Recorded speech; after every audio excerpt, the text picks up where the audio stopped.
Special recognition to Minister Ron Dermer, who led the negotiation team on behalf of Israel. Thank you, Ron. Secretary of State Marco Rubio,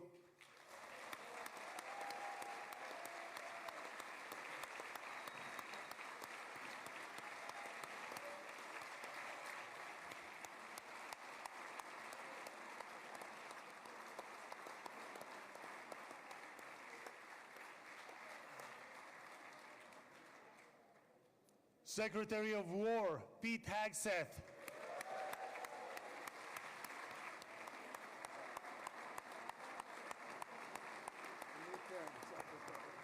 Secretary of War, I like it, I love it. Chairman of the Joint Chiefs of Staff, General Dan Kane.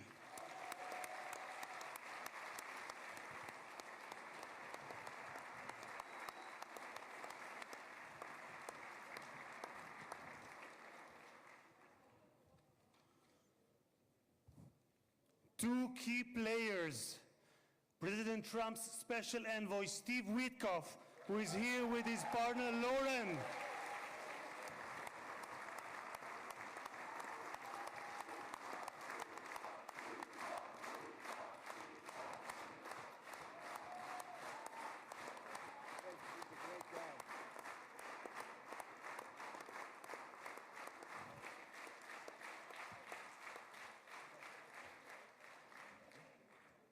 And Jared Kushner, who is here with his wife, Ivanka.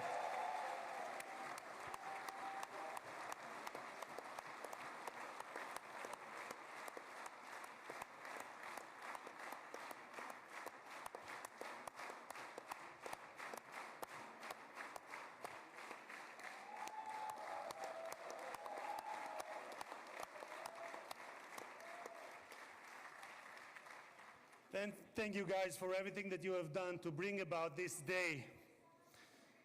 Ambassador of the United States to Israel, my dear friend and my absolute favorite rock star, Mike Huckabee.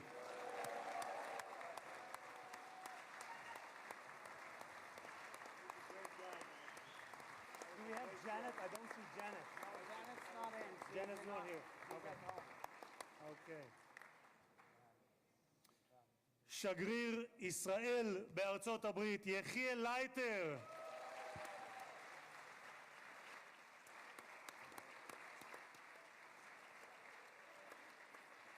תודה.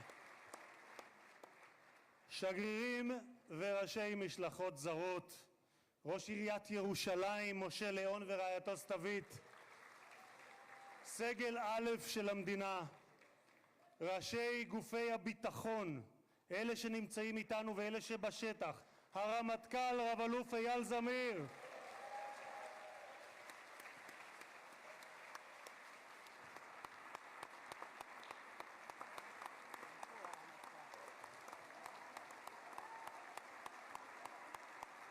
Chief of Staff,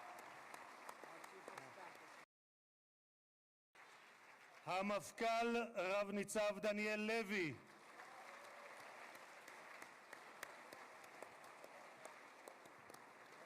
נציב שירות בתי הסוהר רב גונדר קובי יעקבי. הוא נמצא בשטח, הוא מאלה שנמצאים בשטח. נציב הכבאות וההצלה רב תפסר אייל כספי. ראש המוסד דוד ברנע.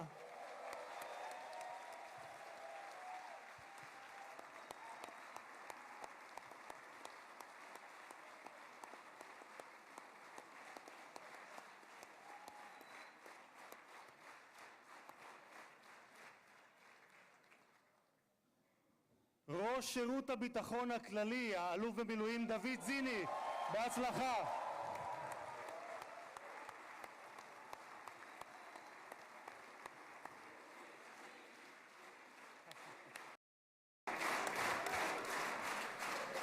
ראש מנהלת החטופים גל הירש. Mr. Gal Hirsch, the head of the headquarters for the abductees.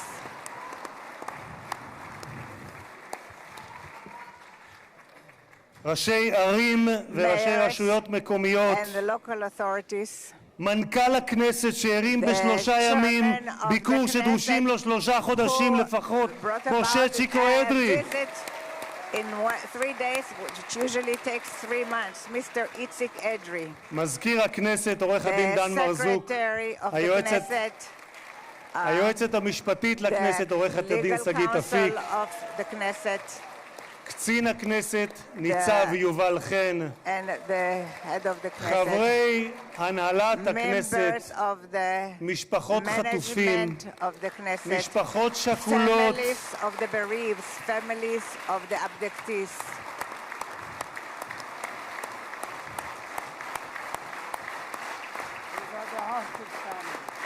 and the bereaved families also.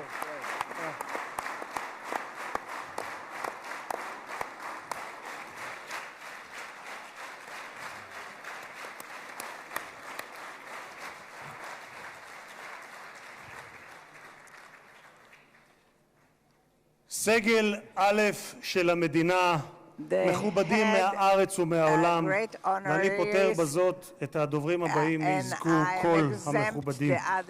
קהל יקר, אזרחי ישראל, יש לי הכבוד המיוחד לברך יחד איתכם את החבר הטוב ביותר שהיה אי פעם למדינת ישראל בבית הלבן. ברוך הבא לישראל, ברוך הבא לירושלים, ברוך הבא לכנסת, הנשיא דונלד ג'יי טראמפ.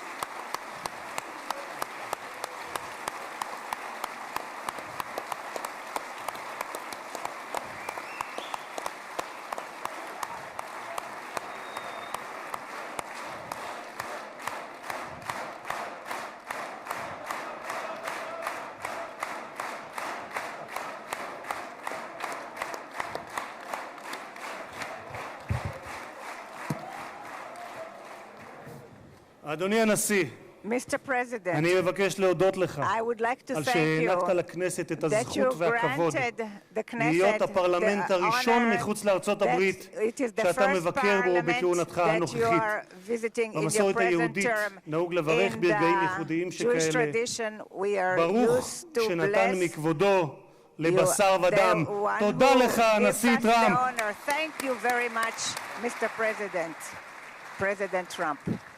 כבוד הנשיא, לפני 2000 Honorary שנה President, הוגלינו בכוח הזרוע 2,000 מנחלת years אבותינו, ago, we were אבל exiled בכל from התפוצות our בהן homeland. חיינו, But in all the מעולם לא diaspora that שכחנו we את lived by, ירושלים. we never forgot הלב הפועם Jerusalem. של העם היהודי מאז The נוסדה beating כבירתו heart of the לפני Jewish 3,000 people, שנה, ואליה since it's התפללנו שנה אחר for שנה which we אחר שנה. prayed for year after ולפני year. 7 שנים And 7 היית years ago, אתה, it הנשיא was טראמפ, you, President שבשם Trump, ארצות הברית של אמריקה that in the name of הכרת the בריבונות United States הישראלית of על the ירושלים. United States, you recognized Jerusalem as the אתה capital of מימשת Jerusalem. הבטחה שנשיאים רבים לפניך הבטיחו, אבל רק אתה קיימת. העברת את השגרירות האמריקאית לירושלים השלמה והמאוחדת. תודה לך, הנשיא טראמפ. Thank you very much, President Trump. Thank you very much, President Trump.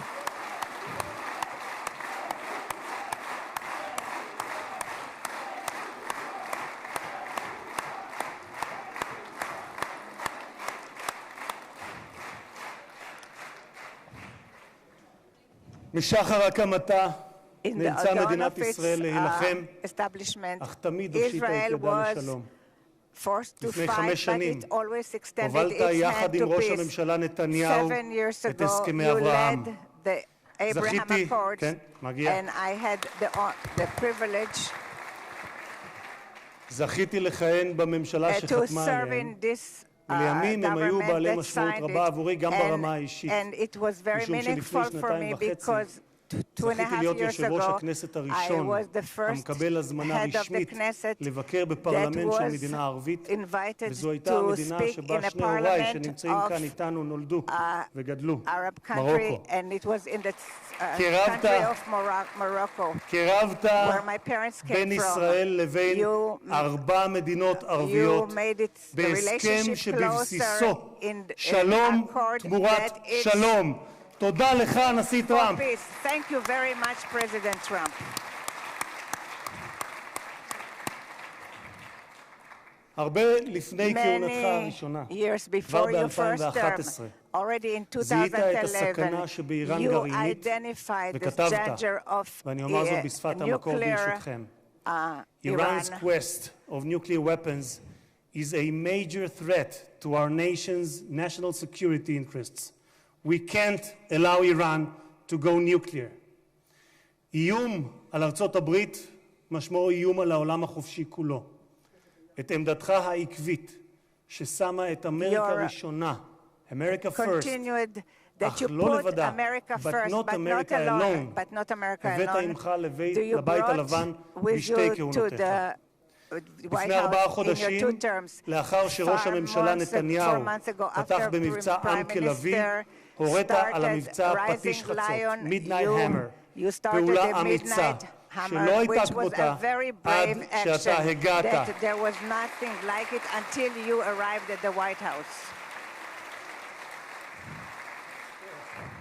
בכך, אדוני הנשיא, מנעתם שואה גרעינית שאיראן ביקשה להמיט עלינו ועל העולם, מדינה שבפרלמנט שלה נבחרי הציבור זועקים מוות לאמריקה, מוות לישראל. והיום אנו יכולים לומר למשטר האייתולות באיראן, לא יהיה נשק גרעיני. תודה לך, הנשיא טראמפ. Thank you, President Trump.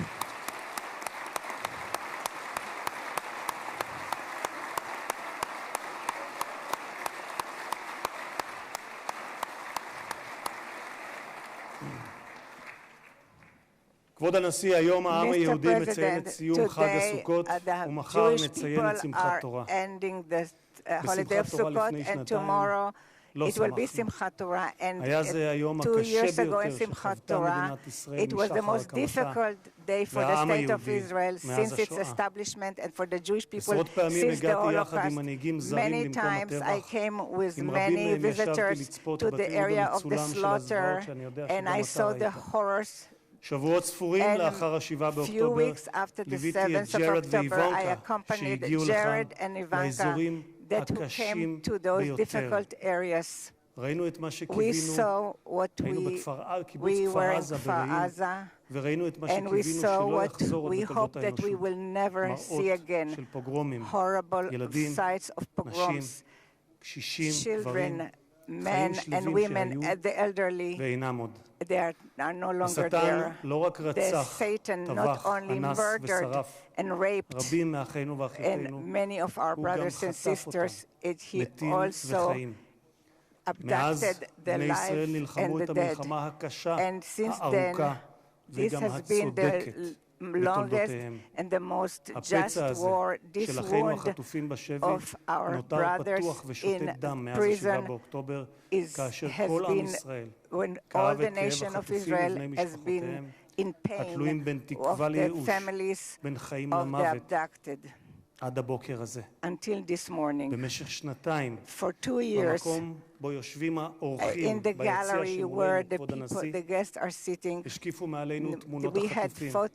הבוקר, לקראת האירוע ההיסטורי הזה, זכינו להוריד את התמונות עם חזרתם של החטופים למשפחותיהם. אני אעשה משהו ספונטני, אדוני הנשיא.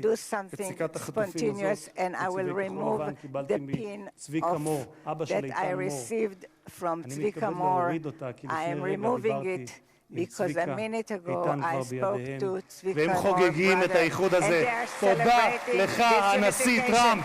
Thank you so much, President Trump. Thank you so much, President Trump.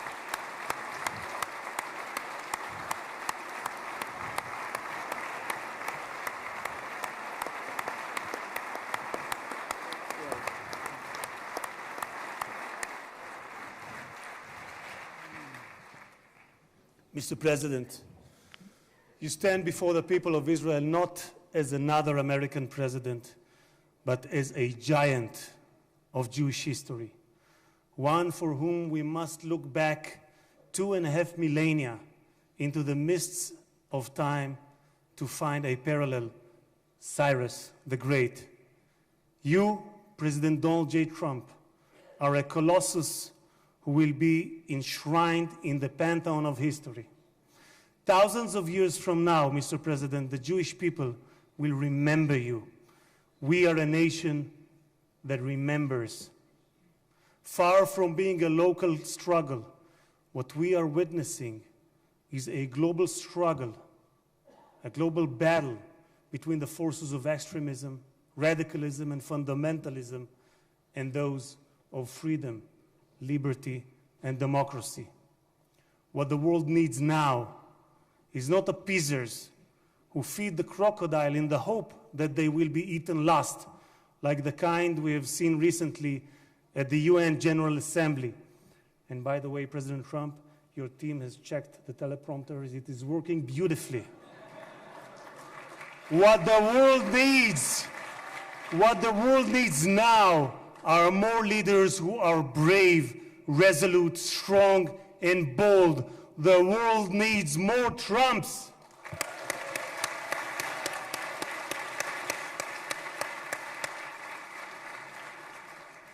Mr. President, with your permission, I would like to take this moment to address Prime Minister Netanyahu.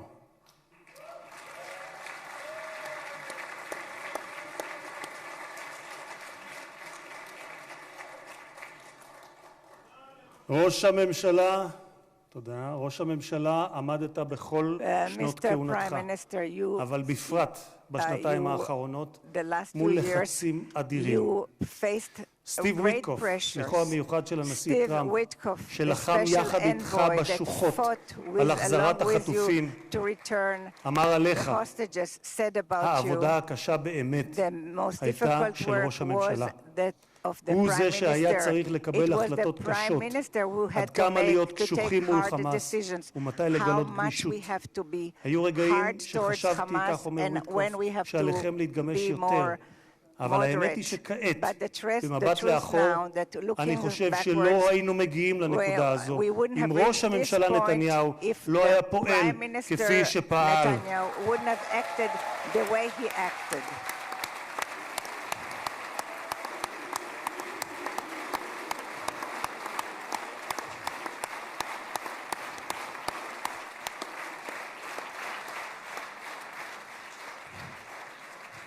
גם הנשיא שלי, ממשיך וויטקוף, גם הנשיא שלי, אתה אדוני הנשיא טראמפ, מאמין בכך. הוא מאמין שראש הממשלה נתניהו קיבל החלטות קשות מאוד, והיו אנשים פחות אמיצים שלא היו מקבלים החלטות כאלה. והנה אנחנו כאן היום משום שלחמאס לא הייתה ברירה, כך אומר וויטקוף. הם נאלצו להגיע להסכם הזה. הלחץ היה עצום ולכם יש צבא גדול. התקדמתם משמעותית בשטח וזה מה שהוביל להסכם הזה. כך אומר השליח וויטקוף. אדוני ראש הממשלה, אתמול בדרכו לישראל אמר הנשיא טראמפ שאתה הוא האיש הנכון. בזמן הנכון. ואני גאה לומר כאן, לעיני העולם, שבזכותך הגענו להישגים הרבים שאליהם הגענו. תודה לך, ראש הממשלה. Thank you so much, Mr. Prime Minister.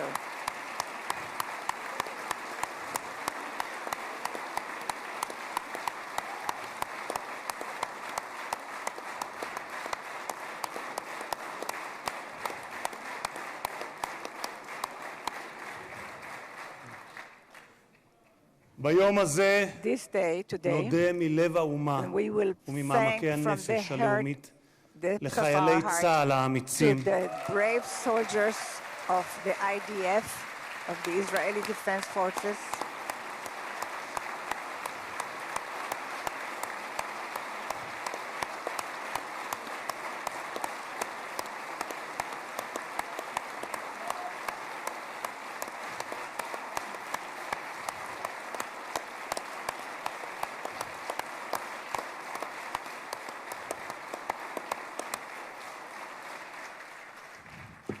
נודה לחיילי צה"ל האמיצים שהסתערו קדימה כאריות וסיכנו את חייהם כדי להגן על מדינת ישראל. רבים מהם נפלו והקריבו את חייהם למען המדינה שמרכינה את ראשה בפניהם ובפני משפחותיהם השכולות. דמם לא נשפך לשווא, כי בגבורתם ובהקרבתם הם הביאו לרגע הנשגב הזה, ושמותיהם ייוותרו חקוקים לעד בלב האומה.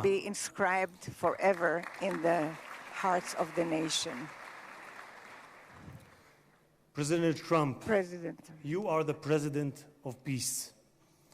There was not a single person on this planet who did more than you to advance peace. No one even came close. Your election to the presidency marked a turning point, not only for the United States, but for the entire world. Through your strength of character and unwavering resolve, you brought an end to bloody conflicts in no fewer than 8 regions across the globe. In less than 9 months, you became one of the most consequential presidents in history. You saved countless lives that would have been lost without your leadership. And as our sages teach, whoever saves one life, it is as though he has saved an entire world.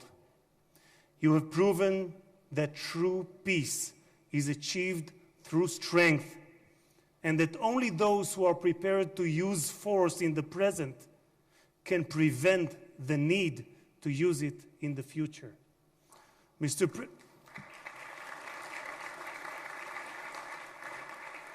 President, you, more than any other individual, are deserving of the highest recognition for your efforts in promoting peace.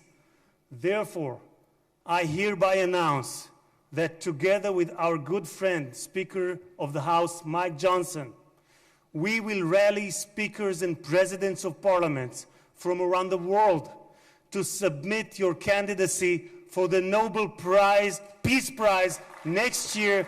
There is no one more deserving than you, President Trump. No one.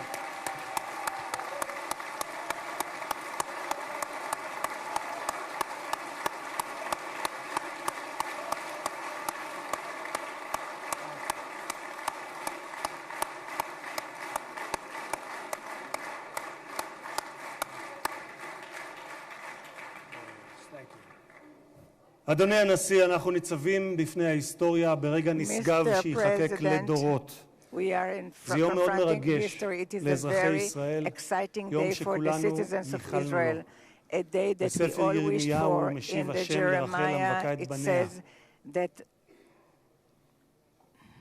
מנעי קולך מבכי ועינייך מדמעה, כי יש שכר לפעולתך, נאום אדוני, ושבו מארץ אויב, ויש תקווה לאחריתך, נאום אדוני, ושבו בנים לגבולם.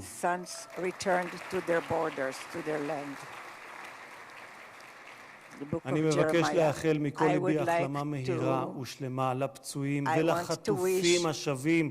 כמה טוב שבאתם הביתה. How happy we are and how good it is that you are back home. הנשיא טראמפ, מי ייתן והעושה שלום במרומיו יברך אותך, נשיא השלום, את ארצך ואזרחיה, את משפחתך וכל היקרים לך, ויעשה שלום עלינו ועליכם. May God bless you, President Trump. May God bless the United States of America. And may God bless the state of Israel. תודה רבה וחג שמח.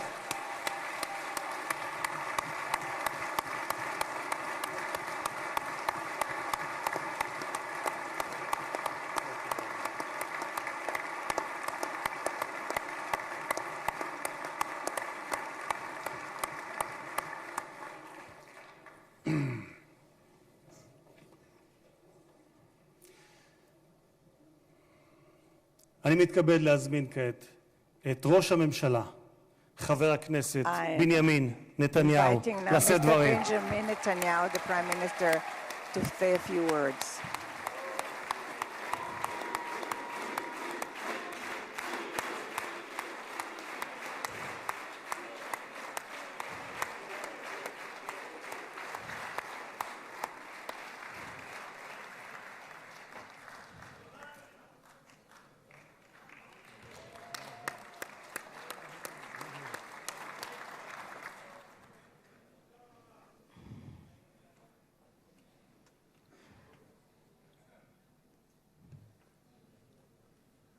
מכובדי הנשיא הרצוג ורעייתו מיכל, President Herzog and his wife Michal, מכובדיי הרבים, and the great honorary guests, ובראשם and headed by ידידנו הגדול, our great friend, נשיא ארצות the הברית, President of the United הנשיא States, דונלד ג'יי President טראמפ.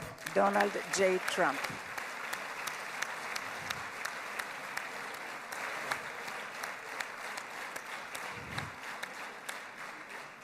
ברוך בואך Welcome לירושלים to בירתנו Jerusalem, הנצחית. our eternal capital. ברוך בואך Welcome לישראל to Israel ביום המרגש הזה, in this moving day, exciting שיחקק day בתולדות עמנו. that will be inscribed in the history וגם of אתה, the הנשיא, annals of Israel, and you too, Mr. תחקק President, בתולדות עמנו, will be inscribed in כבר the נחקקת history of בתולדות our nation, האנושות. and you are already inscribed אבל אנחנו, in the כפי history שנאמר, of the world.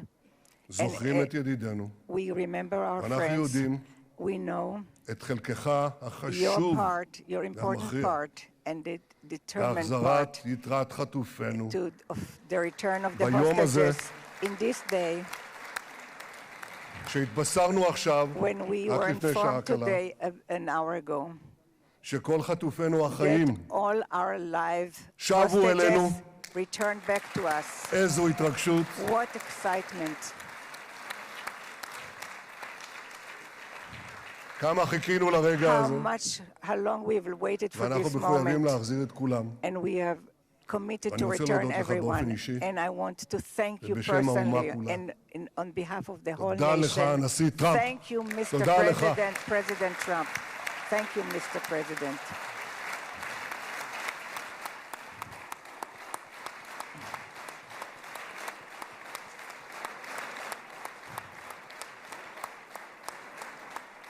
Now, I know that the teleprompters are working well, though I'm not using them.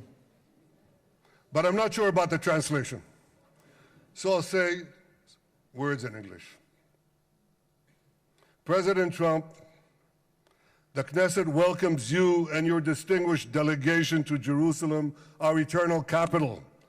This is your first visit to Israel since you recognize Jerusalem as our capital and moved the embassy here. Thank you, President Trump, for that.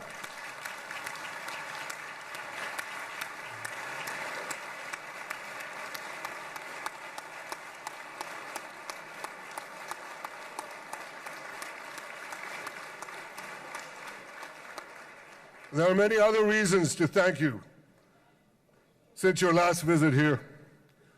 Thank you for recognizing Israeli sovereignty over the Golan Heights.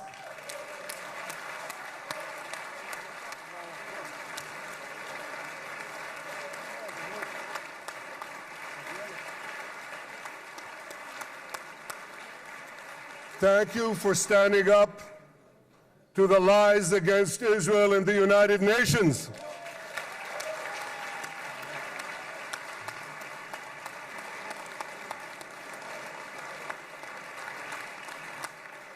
Thank you for recognizing in your 2020 peace plan our rights in Judea and Samaria, the ancestral homeland of the Jewish people.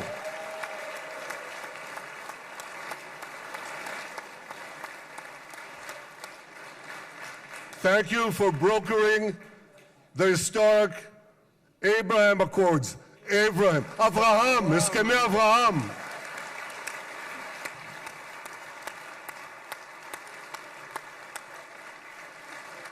Thank you for withdrawing from the disastrous Iran nuclear deal.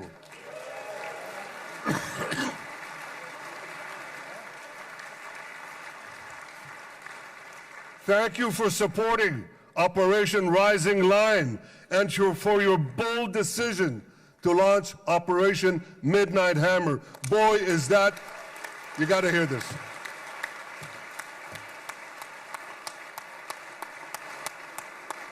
This is the most fitting name ever named for a military operation because a little after midnight, you really hammered them.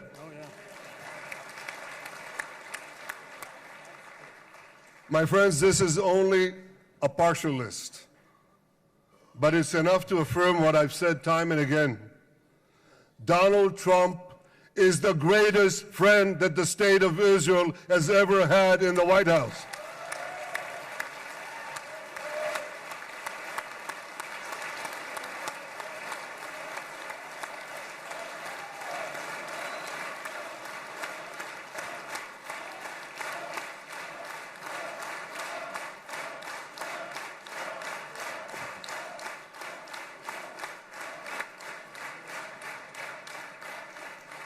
No American president has ever done more for Israel. And as I said in Washington, it ain't even close. It's really not a match. Mr. President, today we welcome you here to thank you for your pivotal leadership in putting forward a proposal that got the backing of almost the entire world. A proposal that brings all our hostages home.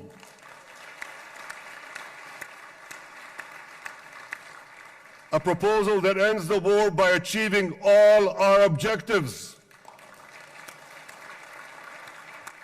A proposal that opens the door to an historic expansion of peace in our region and beyond our region. Mr. President, you are committed to this peace. I am committed to this peace. And together, Mr. President, we will achieve this peace. We've done it before. We've done it before in the Abraham Accords, and we'll do it again. Mr. President, today the Jewish calendar marks the end of 2 years of war. That war began on October 7th, on the Jewish festival of Simchat Torah. You always tell me, and you tell the world, remember October 7th. Mr. President, we remember. We remember the thousands of Hamas terrorists who stormed into our towns and kibbutzim. We remember the 1,200 people Hamas savagely slaughtered in cold blood, including dozens and dozens of Americans. We remember entire families burnt alive as they embraced each other. We remember the beautiful young Israelis brutally gunned down at the Nova Music Festival. We remember the hundreds of our citizens who were dragged into the dungeons of Gaza, including 12 Americans, men and women, young and old, babies and elderly Holocaust survivors. My friends, Mr. President, Donald, these monsters take babies as hostages. In response to this barbaric attack on October 7th, Israel did what it had to do. With indomitable courage, we set out to defend our people, to defeat our enemies, and to release our hostages. Our heroic soldiers fought like lions. They fought on the front lines of civilization and barbarism.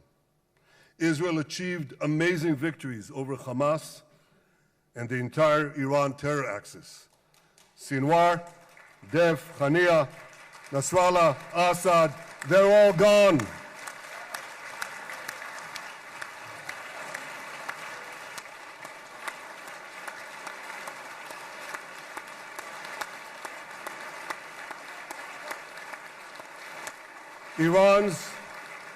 Iran's nuclear weapons and ballistic missile program, with your enormous help, Mr. President, rolled back. Half the Houthi leadership wiped out. But the price of this victory, the price of these victories, has been heavy. Nearly 2,000 of Israel's finest were lost, nearly half in battle. They left behind parents, spouses, siblings, and children. Their love and laughter, their promise and potential were lost forever. To the families of our fallen fighters, many of them are here, I say, I know the depth of your pain. I know the inconsolable grief that will accompany you for the rest of your lives. The State of Israel bows its head in eternal gratitude to our fallen heroes. Because of these heroes, our nation will survive. Because of these heroes, our nations will thrive. And because of these heroes, our nation will have peace. Mr. President, thousands of our brave soldiers were also wounded, suffering terrible blows to body and soul. Brave soldiers like Ari Spitz. Ari is an American. Ari is an American Israeli who was injured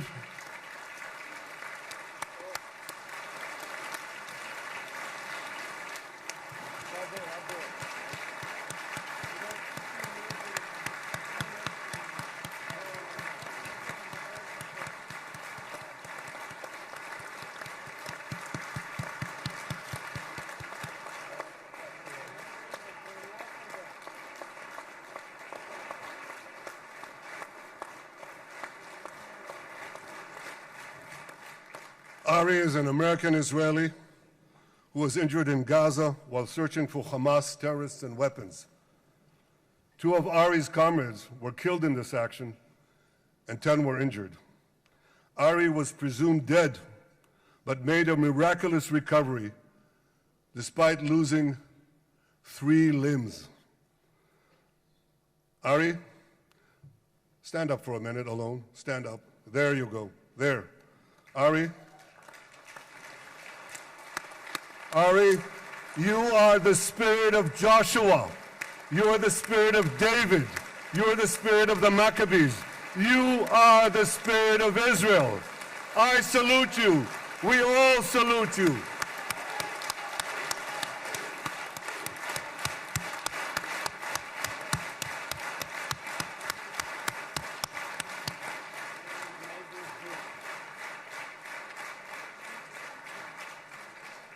Sabine Tassa of Kibbutz Netiv HaAsara is watching us today from the Israeli consulate in Los Angeles. Sabine lost her husband and her oldest son on October 7th.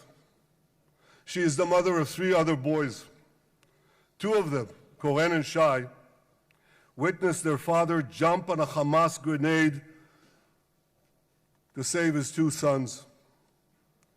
We all saw the film of those 2 boys crying out in pain, "Father is dead.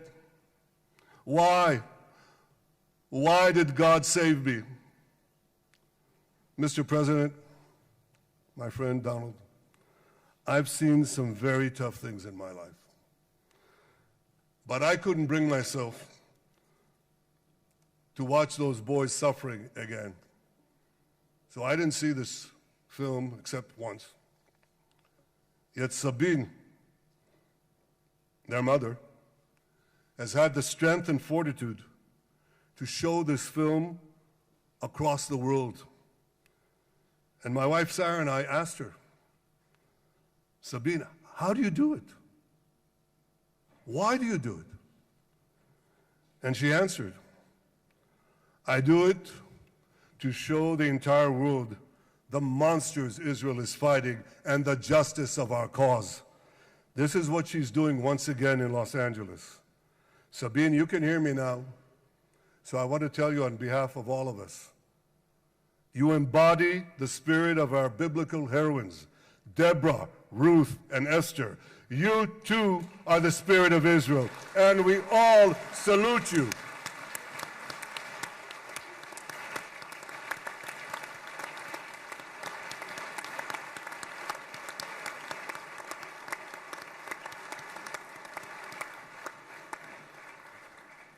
Mr. President, you asked me on our many conversations during the 12-day war with Iran, you asked me, how are the people holding up? And I said to you, our people are strong. Israelis are a nation of lions with unlimited resolve to defend our country and secure our future. The people give strength to our soldiers, and the people give strength to me and to my colleagues. The Jewish people have risen from the ashes time and again, but when we formed the State of Israel and the Army of Israel, we pledged never again would be defenseless against our enemies. And that resolute strength not only assures our survival, it assures our future, it assures peace. We have paid a high price for this war, but our enemies now understand just how powerful and just how determined Israel is. They understand that attacking Israel on October 7th was a catastrophic mistake. They understand that Israel is strong and that Israel is here to stay. And this, Mr. President, is the indispensable foundation of peace. Peace through strength. Ladies and gentlemen, this is a momentous day, a day of great joy as the remaining hostages come home. My wife Sarah and I have met with the hostage families many times. There were no words to describe their agony, only tears of bottomless sorrow and unimaginable pain. At the beginning of the war, I promised to bring all the hostages home. Today, with the indispensable help, the determined and focused help, the unremitting help of President Trump and his team, and with the incredible sacrifice and courage of the soldiers of Israel, we are fulfilling that promise.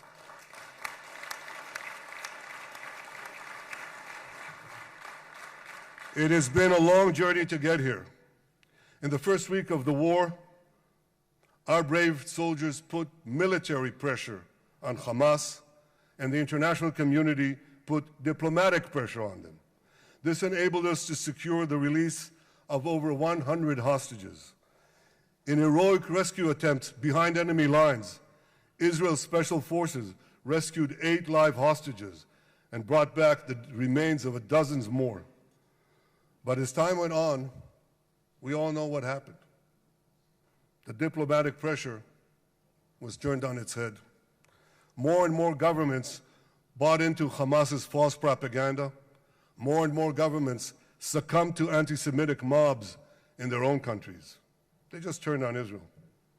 They called for us to surrender to Hamas demands, just leave Gaza immediately, they said, end the war without committing to disarm Hamas, without committing to demilitarize Gaza.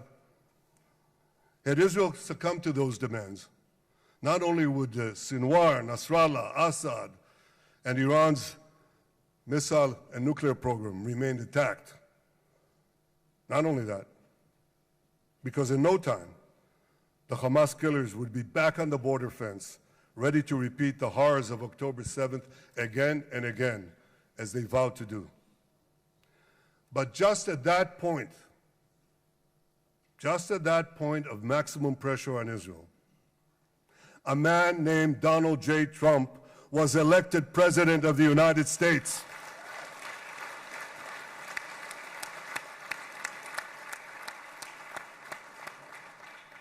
And ladies and gentlemen, overnight, everything changed. Everything. We felt it right here. Mr. President, thanks to your unequivocal backing of Israel, we secured a second hostage deal within weeks of your election. And in the months that followed, we worked closely together to forge a path to bring the remaining hostages home and end the war. End the war in a way that ensures the disarming of Hamas, the demilitarization of Gaza, and that Gaza would never again pose a threat to Israel. 2 months ago, you fully backed my decision to send the IDF into the last Hamas stronghold in Gaza City. You shared my view that this military pressure would help free the hostages. And despite all the criticism, all the naysayers, we were right. Hamas caved in. And 2 weeks ago, you succeeded in doing something miraculous. You succeeded in doing something that no one believed was possible. You brought most of the Arab world, you brought most of the world behind your proposal to free the hostages and end the war. I want to thank Steve Witkoff, Jared Kushner, and Ron Dermer for their great contribution to this effort.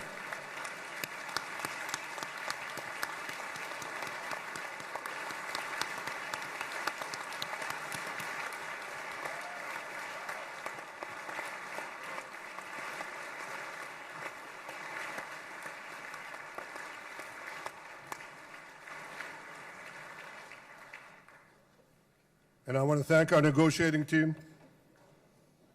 I believe that the close cooperation between the two of us, between our two nations, combining Israel's military pressure and President Trump's unmatched global leadership.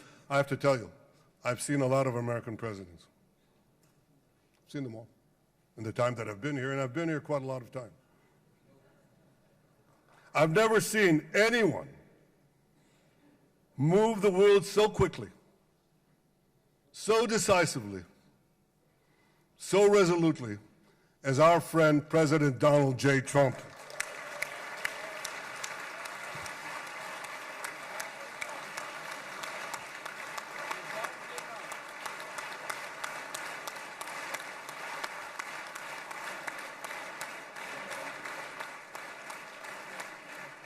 With our military pressure and President Trump's global leadership, we achieved this historic moment. It's a moment of indescribable joy as our nation embraces our sons who are coming home. Mr. President, this week, Jews around the world are going to read the book of Ecclesiastes, Kohelet, in the Bible. The Bible has many miraculous moments. One of them was your decision to bomb Fordo. I think it was a pivot of history because it wasn't meant only to bomb Fordo. That action and your previous action of taking out Qasem Soleimani, the architect of death, I think that changed the balance of power in the world. You brought America back again to the driver's seat.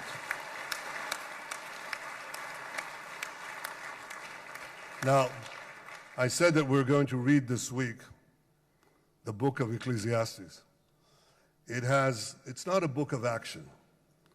It's a book of meditations, of thought, a perspective on life and on death. And in this book, we read the immortal words of King Solomon. To everything there is a season, and a time for every matter under heaven. Et milchama ve'et shalom. A time for peace and a time for war. The last 2 years have been a time of war. The coming years will hopefully be a time for peace.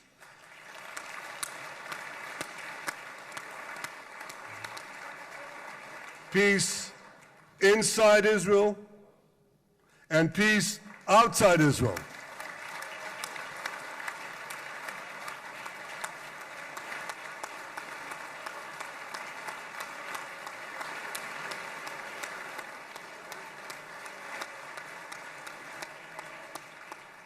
I look forward to continuing marching with you on the path we paved together with the Abraham Accords. Under your leadership, we can forge new peace treaties with Arab countries in the region and Muslim countries beyond the region. Abraham's children will work together to build a better future, a future that will unite civilization against barbarism, light against darkness, and hope against despair. And my friends, I believe that with President Trump's leadership, this will happen a lot faster than people think.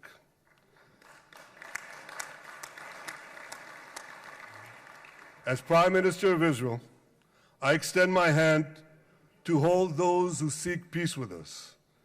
No one wants peace more than the people of Israel. Israel will always remain vigilant in defending itself, and Israel will always remain full of hope. Hope is our national anthem. Hope is our creed. Hope is our strength. It is time, my friends, to realize that hope and expand the circle of peace. Mr. President, thank you for all you have done for us. I have submitted your nomination to be the first non-Israeli recipient of the Israel Prize, Israel's highest award. As to that other prize, just a question of time, you'll get it. But I want you to get the Israel Prize, our highest award, to our greatest friend.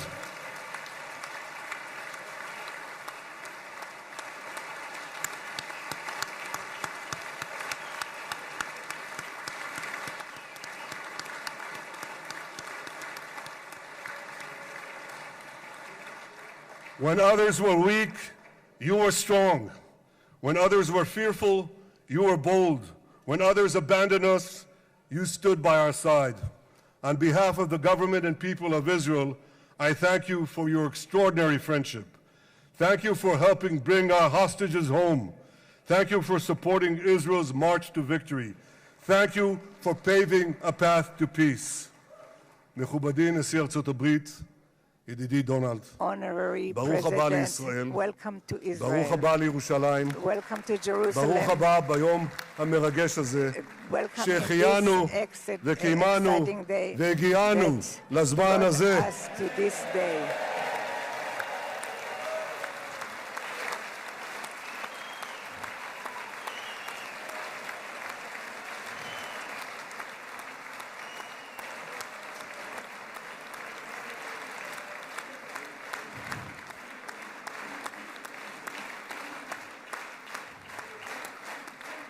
May God bless you and your family, Mr. President.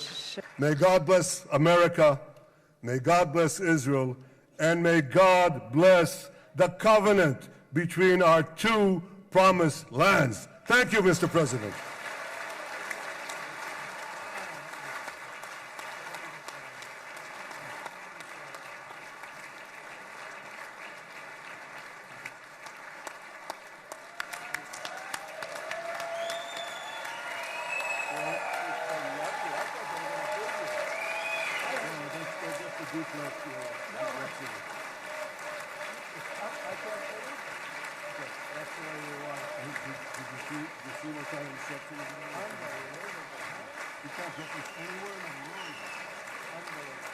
But you'll get it in the morning. Thank you.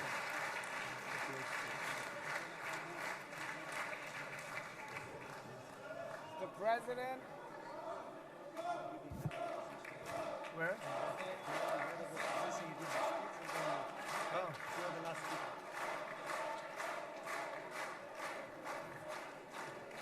Come on up, opposition. Come on, opposition. Yeah, okay.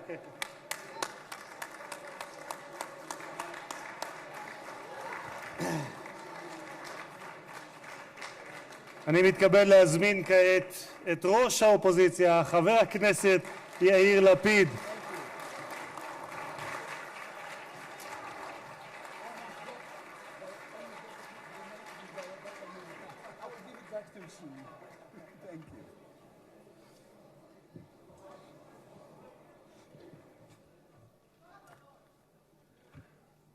Mr. Speaker, members of Knesset, ministers, President Herzog, Prime Minister Netanyahu, distinguished guests, Your Excellency, President Trump. For 2 years, we waited for this moment. 2 years of sleepless nights, 2 years without air in our lungs. Our eyes are filled with tears today, our hearts are filled with gratitude, our children are coming home.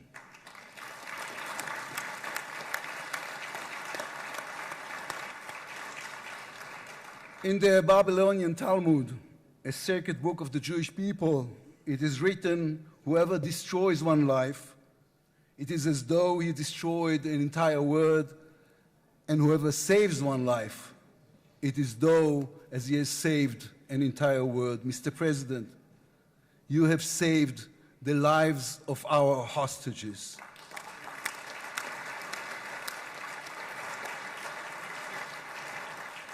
But you saved so much more. You have saved the souls of the bereaved whose loved ones now will be brought home for burial. You have saved thousands of soldiers who will now not fall in battle. And you have saved millions from the horrors of war. You have saved more than one life, and each life is an entire world.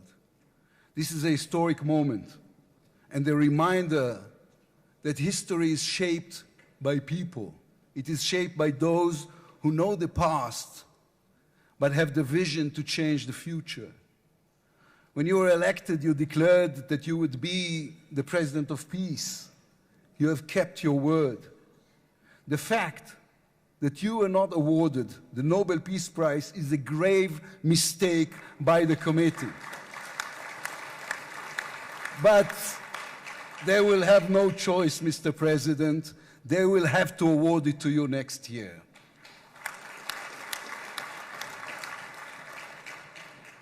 Peace will not come by waiting. It will come by building, by reaching out, and by daring once again to believe. You, Mr. President, have done the unimaginable. We will be eternally grateful. But we also need to take responsibility. The destiny of Israel will always be written by the people of Israel. We must now prove ourselves worthy of what has been achieved. From its founding, Israel has said to the world that our strength, our power, rest upon our values. Israel is the strongest country in the Middle East because we are the only democracy in the Middle East. Because we believe in the principles laid in our Declaration of Independence, which says Israel will ensure complete equality of social and political rights to all its inhabitants, irrespective of religion, race, or sex. It will guarantee freedom of religion, conscience, language, education, and culture. It will safeguard the holy places for all religions. Those are our values. That is who we are as people, as a country. Our neighbors must understand one more thing about us. We are not going anywhere. The Middle East is our home. We are here to stay. Our story did not end in the Bible. It began there. It continues in our laboratories and universities, in our innovation hubs. Hamas, Hezbollah, Iran, and the Houthis, they all read the wrong intelligence reports. The real intelligence report on Israel's intentions is found in the book of Genesis. And I will give you and your descendants after you the land of Canaan for an everlasting possession. We call upon the nations of the Islamic world and all our neighbors, Saudi Arabia, Syria, others. We are here to stay. We can do great things together. Come and talk to us. Mr. President, You are the one who can make it happen as you did with the historic Abraham Accords. Then too, no one believed it was possible. Then too, you imposed your vision on everyone. While others spoke of difficulties, you created opportunity. You can be the one to bring the next wave of peace. The people of Israel support this. They want this. We are ready. And you can later today in Egypt with your unbelievably talented team, my friends Steve Witkoff, Jared Kushner, Marco Rubio, Pete Hegseth, forge a regional alliance that will change not only the Middle East but the entire world. After 2 years of war, the peoples of this region should look around and ask themselves, whose situation is better? Those who chose the path of peace or those who chose the path of war? Those who invested in their people, in the education of their children, in science and education and technology, or those who invested in hate and in violence? From here I say to all those who demonstrated against Israel these past 2 years, on the streets of London and Rome, in Paris and in Columbia University. I do not represent the government. As you know, I am the leader of the opposition. And I tell you, then, you were deceived. You were deceived. Propaganda experts, funded by terror money, manipulated you. Now that the war has stopped, you have time and a chance to go and learn the facts. The truth is, there was no genocide, no intentional starvation.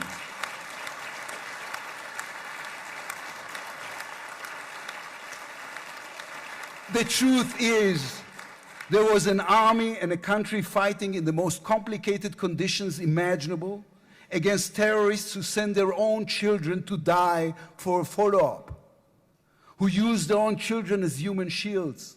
The truth is that the democratic state was attacked by a fanatical terrorist organization. 1,200 people were killed in one day, women were raped, babies were burned alive. And all that, on all the while, they played with your minds, selling you the absurd idea that supporting Islamic terror is somehow a liberal value. There is good and evil in this world. When you stand with Hamas, you stand with evil. When you stand with Hezbollah, you stand with evil.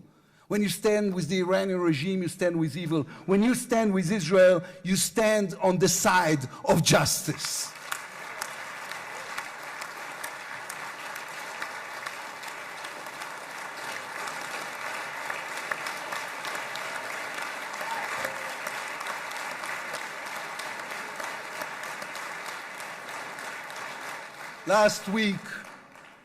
Last week I attended the 7th October memorial ceremony. An inspirational woman called Galit Dan spoke on stage. Galit had a daughter, Noya, a 13-year-old girl who was autistic like my daughter. And Noya was full of light. She loved Harry Potter. On that dark day, Noya was sleeping at her grandmother's, Carmela's house in Kibbutz Nir Oz. Carmela was 80 years old. Their bodies, grandmother and granddaughter, were found embraced. They were murdered together. On stage at the ceremony, Galit said a sentence that moved us all. We don't want revenge, she said. We want redemption.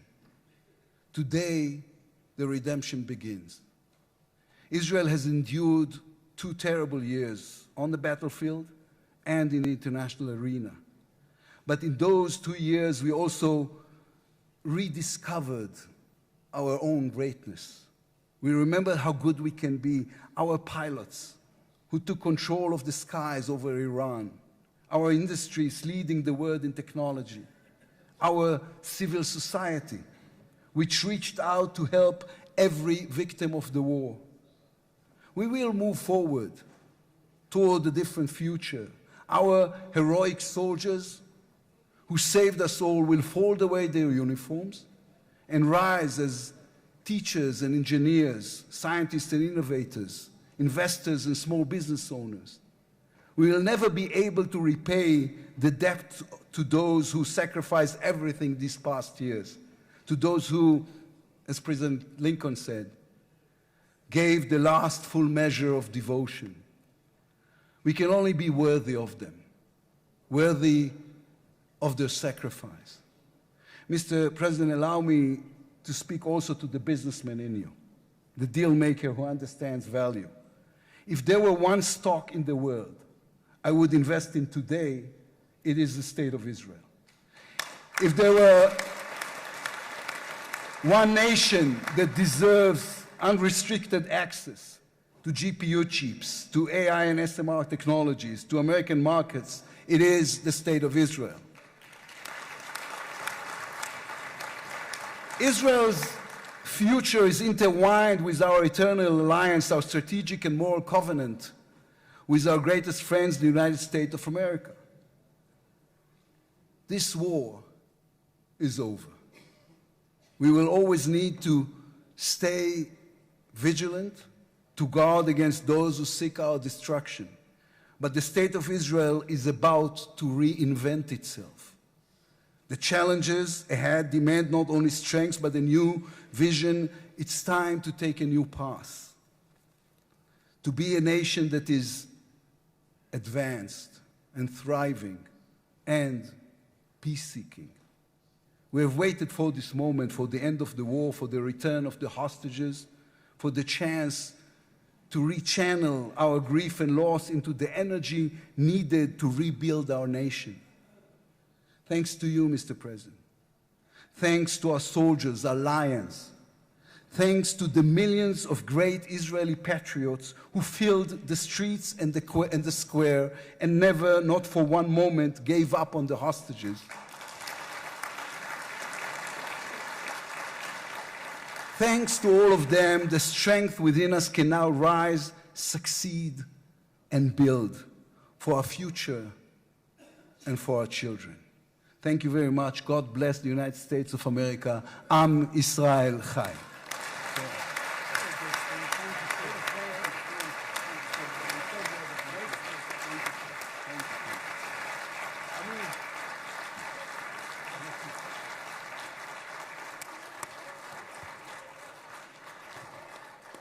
אני מודה לראש האופוזיציה.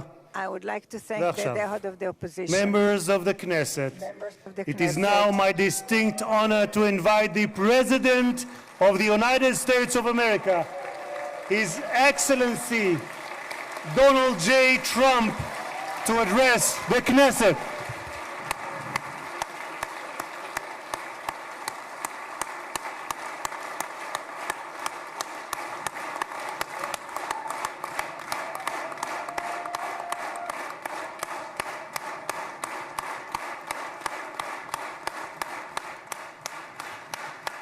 Thank you very much. Thank you.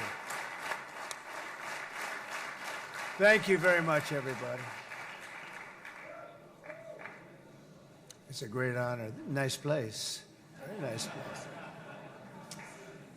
Mr. President, Mr. Prime Minister, Mr. Speaker, esteemed members of the Knesset and cherished citizens of Israel, we gather on a day of profound joy, of soaring hope, of renewed faith, and above all, a day to give our deepest thanks to the Almighty God of Abraham, Isaac, and Jacob.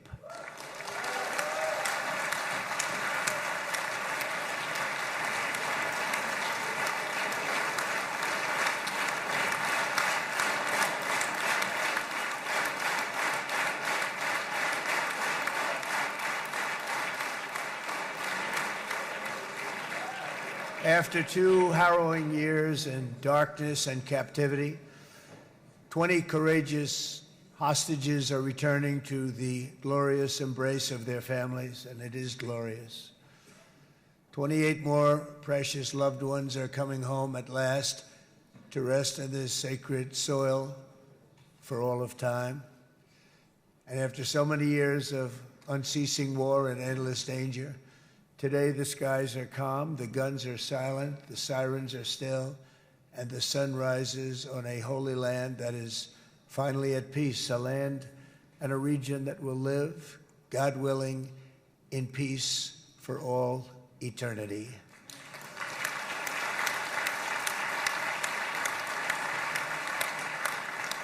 This is not only the end of a war, this is the end of an age of terror and death and the beginning of the age of faith and hope and of God. It's the start of a grand concord and lasting harmony for Israel and all the nations of what will soon be a truly magnificent region. I believe that so strongly.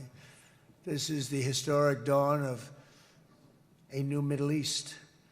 I want to express my gratitude to a man of exceptional courage and patriotism, whose partnership did so much to make this momentous day possible.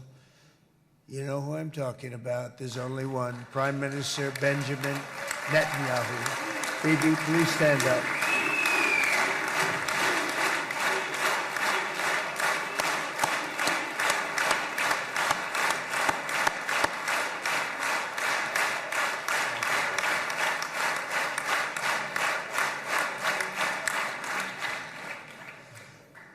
And he is not easy, I want to tell you.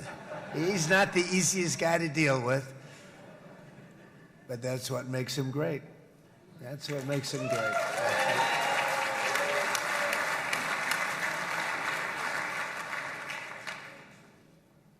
Thank you very much, baby. Great job.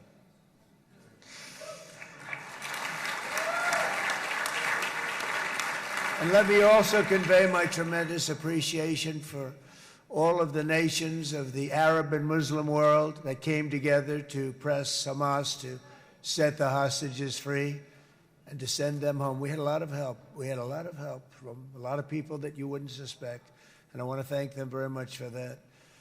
It's an incredible triumph for Israel and the world to have all of these nations working together as partners in peace. And it's pretty unusual for you to see that, but it happened in this case. This was a very unusual point in time, a brilliant point in time. Generations from now, this will be remembered as the moment that everything began to change, and change very much for the better. Like the USA right now, it will be the golden age of Israel and the golden age of the Middle East. It's going to work together.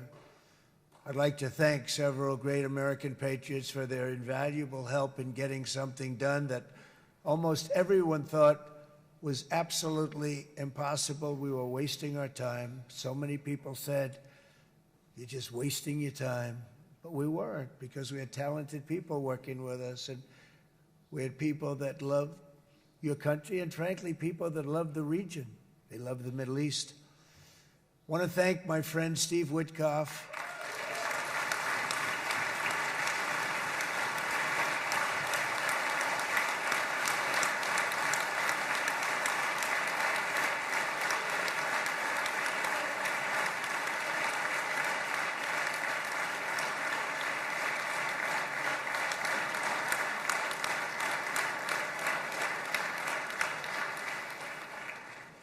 You know, Steve was chosen by me.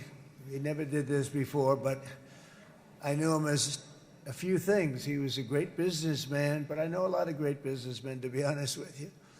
He had tremendous negotiating skills, but I know a lot of people that negotiate pretty well, although it is an art. But there are people that can negotiate pretty well. But most importantly with Steve, he's just a great guy. Everybody loved him. Everybody. I mean, I know some negotiators that are so good, but you wouldn't have had peace in the Middle East. It would be in World War III right now with some of these guys. Everybody loves Steve, and they respect him, and they somehow can relate to him. I've known him for many years, and I've seen it over over and over again. להוציא את חבר הכנסת עודה, להוציא אותו מהאולם, להוציא אותו מיד, החוצה, החוצה. Please expel this Knesset member. Please expel this Knesset member. להוציא גם את חבר הכנסת כסיף. להוציא את חבר הכנסת כסיף מהאולם. Expel Knesset member Kasif out of the hall. Please expel him immediately.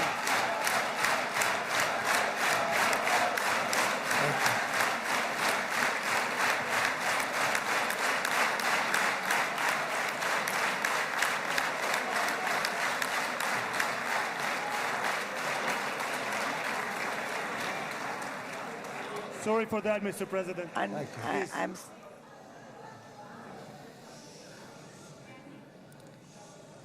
That was very efficient.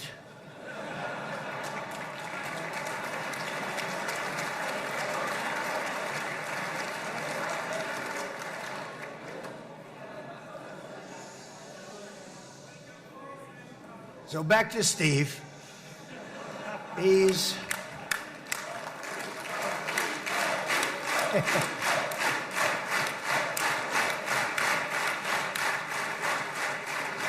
But I tell one story because he was so involved, and then we called in Jared. We need that brain on occasion. We got to get Jared in here. We got to get a certain group of people. But Steve started this all by himself. I call him Henry Kissinger, who doesn't leak.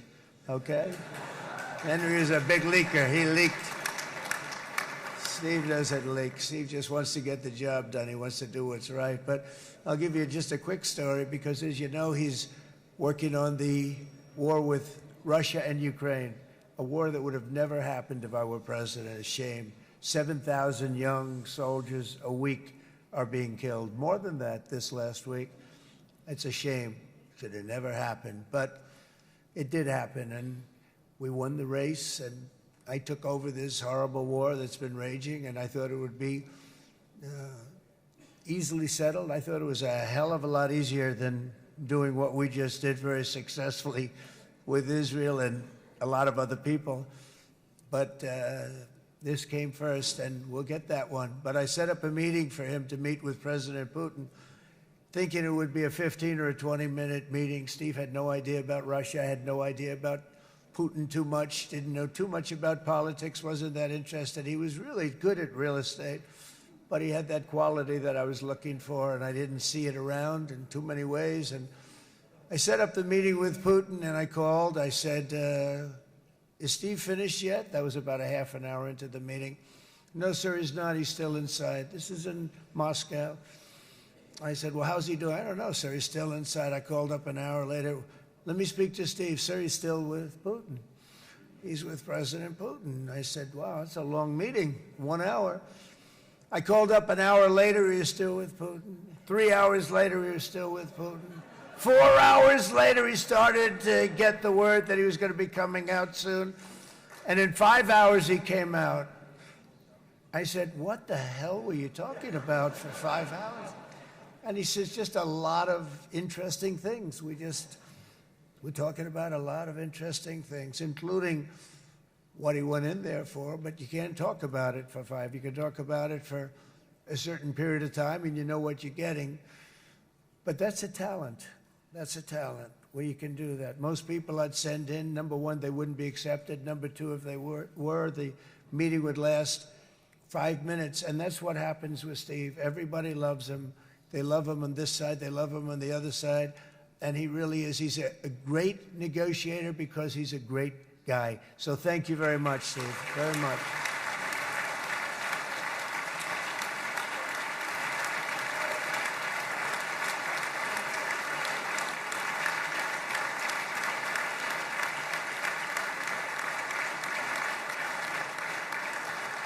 And let me also give a very special thanks to someone who truly loves Israel. In fact, loves it so much that my daughter converted.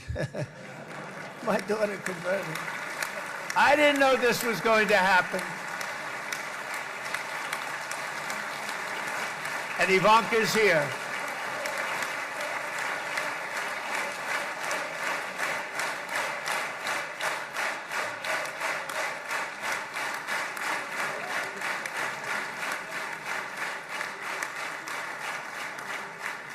And Bibi, you do know this was not in the cards for me. You understand that.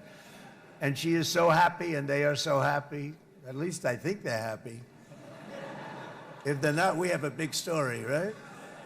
No, they have a great marriage, and they get along great. They're best friends. They have a very special relationship. But Jared has been so helpful. He really did something very special. He established the Abraham Accords with a group of very wonderful people. I like calling it the Avraham Accords, because people that, what? Avraham. It's so cool. It's so much sort of nicer, you know, the Abraham versus the Avraham.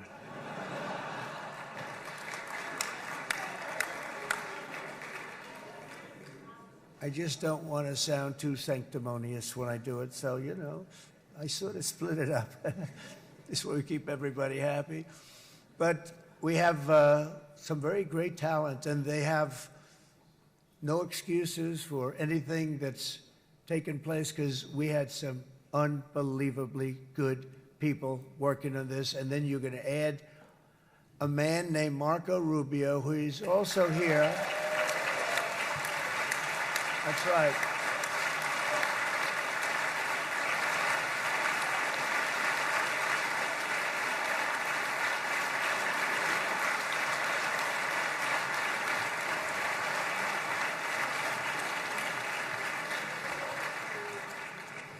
And I have a prediction that Marco will go down, I mean this, as the greatest Secretary of State in the history of the United States. I believe that.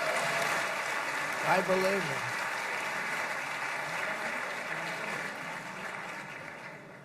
it. And he and I, you know, we really fought it out. You remember, he was tough. He was nasty. Who the hell thought this was going to happen, Marco, right? And now I'm saying he's going to go down as the greatest. He will. He was always smart and sharp, and people respect him.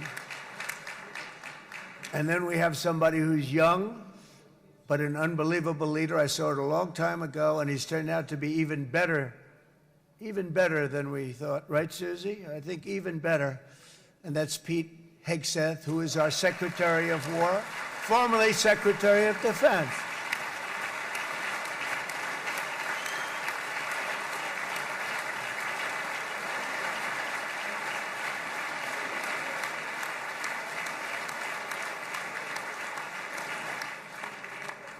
And as you know, we decisively won World War I. We decisively won World War II decisively. And everything in between and everything before it, we won everything. And then they had the brilliant idea of changing the name from war, you know, it was war, to defense. And with that went a certain thinking. And we fought in a very politically correct way after that. We always had the strongest military, and now we have a stronger military than we've ever had before. Because of my first term, I've totally rebuilt the military, every aspect of it. But we have, if you think, we settled 8 wars in 8 months. I'm now including this one, by the way, if that's okay. They may say, well, that was quick. Because yesterday I was saying 7, but now I can say 8. The hostages are back. The hostages are back.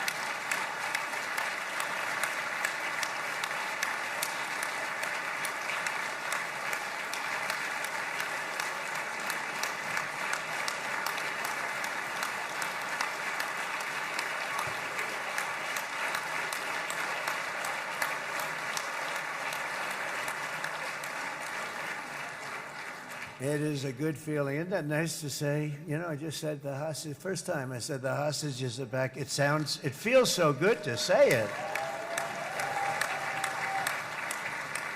But when you settle 8 wars in 8 months, that means you don't like war.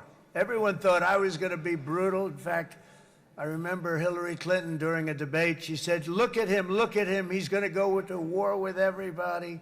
And actually, she said, he's got a personality that's all about war. No, and my personality actually is all about stopping wars, and it seems to work. It seems to work. But it also means this name change in our attitude that we're not going to go into a war, but if we do, we're going to win that war like nobody has ever won a war before. We will not be politically correct, but we're not going to be there.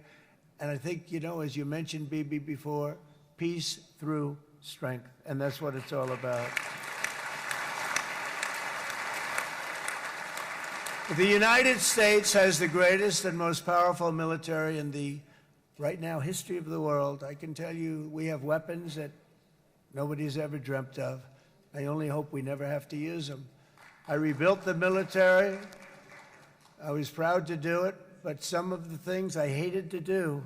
I hated certain of the weapons because the level of power is so enormous, it's so dangerous, so bad. But we have to do what we have to do. We make the best weapons in the world, and we've got a lot of them.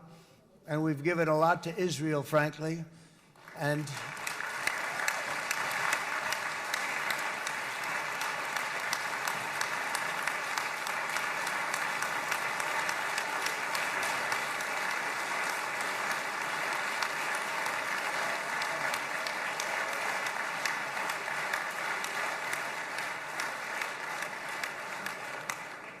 I mean, Bibi would call me so many times, can you get me this weapon, that weapon, that weapon? Some of them I never heard of, Bibi, and I made them. But we'd get them here, wouldn't we? And they are the best. They are the best. But you used them well. It also takes people that know how to use them. And you obviously used them very well. But so many that Israel became strong and powerful, which ultimately led to peace. That's what led to peace. So as we celebrate today, let us remember how this nightmare of depravity and death all began. 2 years ago, on the eve of the Simchat Torah holiday, thousands of innocent Israeli civilians were attacked by terrorists, and one of the most evil and heinous desecrations of innocent life the world has ever seen, the worst slaughter of Jews since the Holocaust. The cruelty of October 7th struck to the core of humanity itself. Nobody could believe what they were witnessing. The United States of America grieved alongside you, and we mourned for our own citizens who were so viciously taken that day.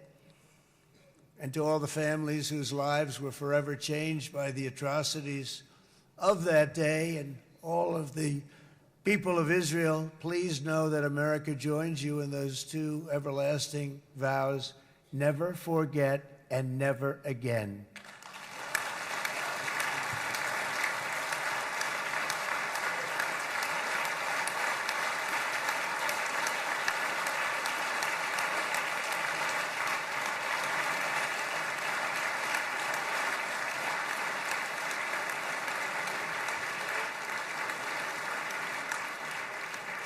From October 7th until this week, Israel has been a nation at war, enduring burdens that only a proud and faithful people could withstand. It was a very tough period of time.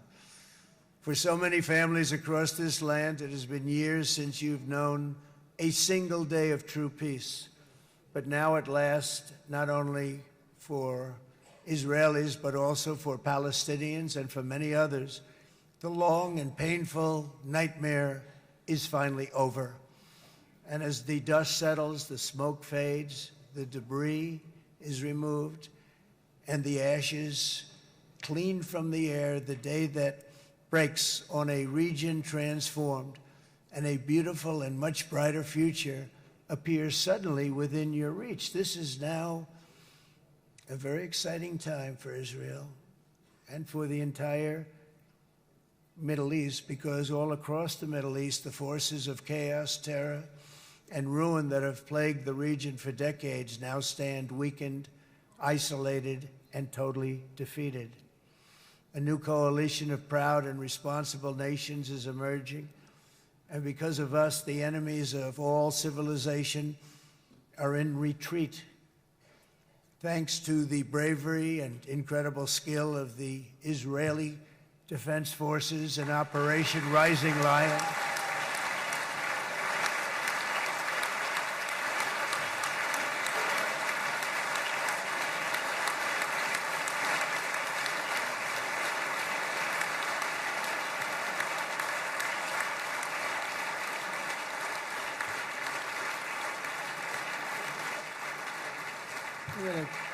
Guy's central casting. Let's put him in a movie. Look at him. Great job. And my people loved working with you. Loved it. They worked so well together. But many of Iran's top terrorists, including nuclear scientists and commanders, have been extinguished from this earth. And with Operation Midnight Hammer, boy, that's a great name for that, what we did. Last June, the United States military flew 7 of those beautiful B-2 bombers. They look so beautiful all of a sudden.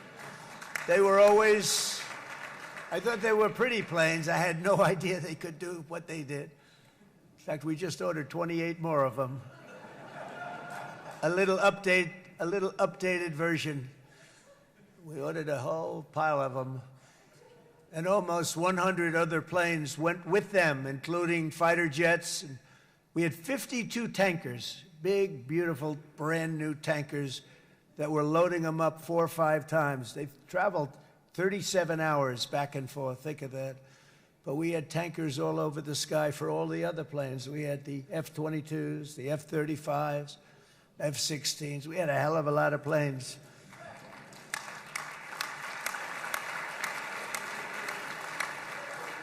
So we had 52 gas stations in the sky. That's what they call them. I'll tell you, I wouldn't want to be flying one of them. We have our great General Raisin Cain right here. General, stand up. This guy. What a general. Thank you.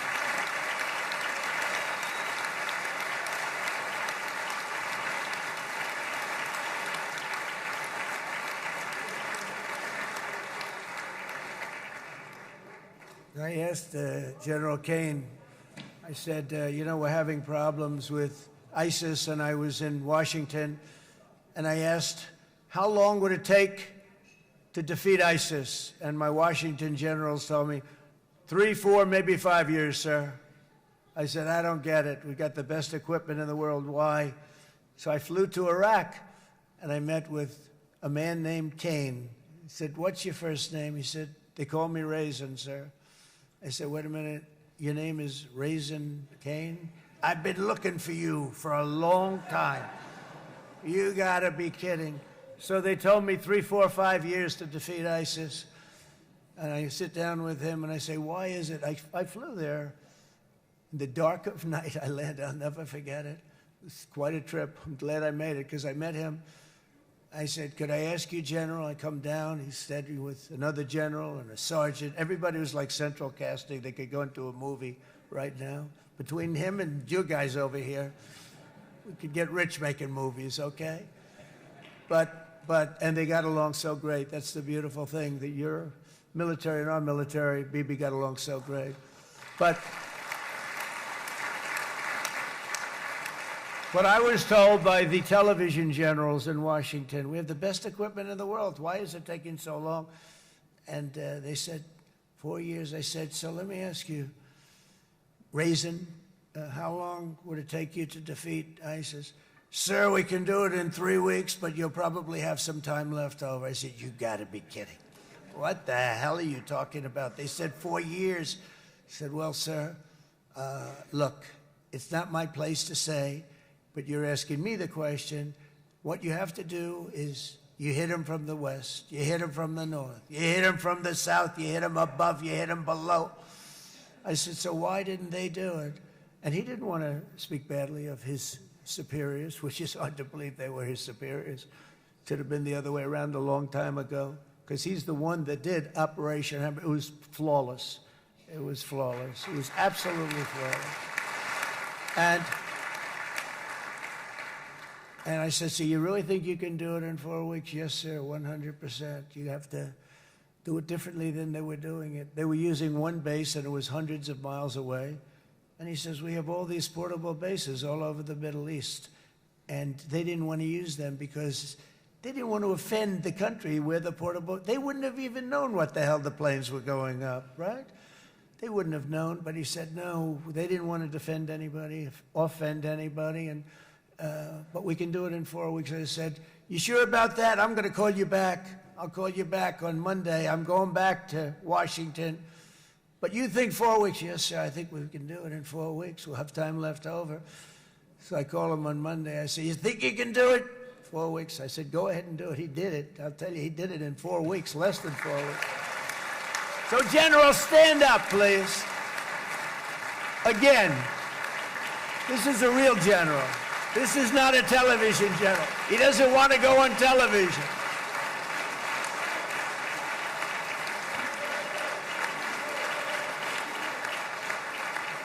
He doesn't want to go on television. I said the other guys love being on television. So we dropped 14 bombs on Iran's key nuclear facilities, totally, as I said originally, obliterating them. And that's been confirmed, and everybody understands it. Together we stopped the #1 state sponsor of terror from obtaining the world's most dangerous weapons.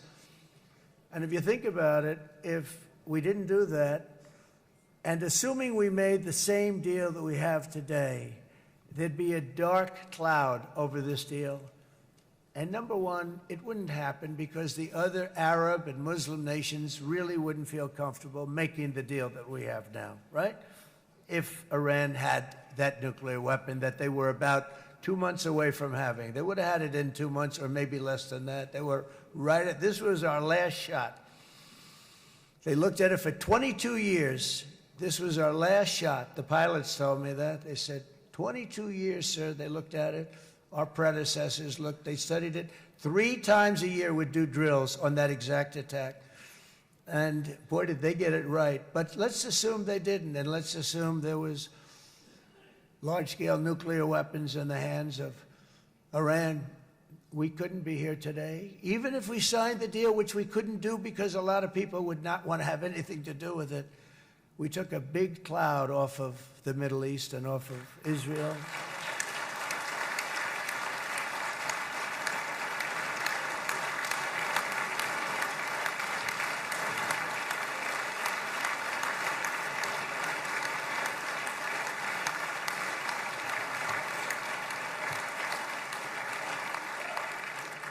And it was my honor to help.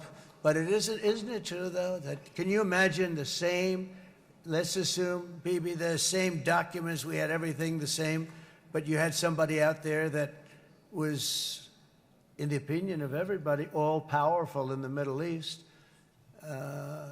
They took a big hit, didn't they? Didn't they take a big hit? Boy, oh boy. They got it from one side, from the other. And you know, it would be great if we could make a peace deal with them. And I think that's maybe, would you be happy with that? Wouldn't it be nice, I think? Because I think they want to. I think they're tired. Somebody said, sir, they're starting their nuclear program again. I said, let me tell you something. They're not starting anything. They want to survive. The last thing they want to do is start digging holes again in mountains that just got blown up and start. They're not doing it. They want to survive, okay? But I think we have a chance. Steve, you, and I think Jared, come on, I'll call you back for another one. We always bring Jared when we want to get that deal closed. We bring Jared, but Steve, you and Jared and the General and Pete and Marco, you'll get that deal done easy. I think that'll be easy. But first we have to get Russia done. We got to get that one done. If you don't mind, Steve, let's focus on Russia first, all right? We'll get it done. In Lebanon, the dagger of Hezbollah, long aimed at Israel's throat, has been totally shattered. My administration is actively supporting the new president of Lebanon in his mission to permanently disarm Hezbollah's terror brigades. He's doing very well. And build a thriving state at peace with its neighbors, and you're very much in favor of that, I know, and it's good things are happening there, really good things. And with this week's ceasefire, we've achieved the most challenging breakthrough of them all, the most challenging breakthrough maybe ever. I mean, I've never seen anything like it. I've been involved in a lot of success. I have never seen anything like what's going on today all over the world. People are dancing in the streets, not just in Israel. They're dancing in the streets of countries that would have never danced in the street about what's happening today. They're dancing in those streets. So this long and difficult war has now ended. You know, some people say 3,000 years, some people say 500 years, whatever it is. It's the granddaddy of them all. And in an unprecedented achievement, virtually the entire region has endorsed the plan that Gaza will be immediately demilitarized, that Hamas will be disarmed, and Israel's security will no longer be threatened in any way, shape, or form.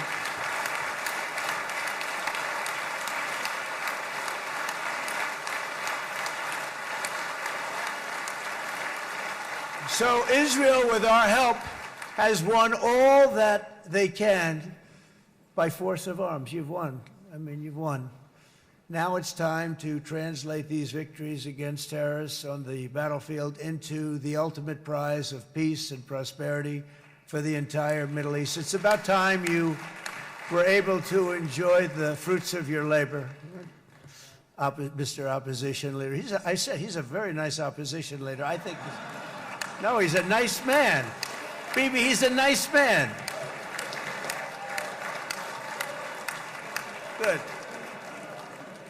He knows what he's doing, right? No, a very nice guy. Well, see, now you can be a little bit nicer, Bibi, because you're not at war anymore, Bibi.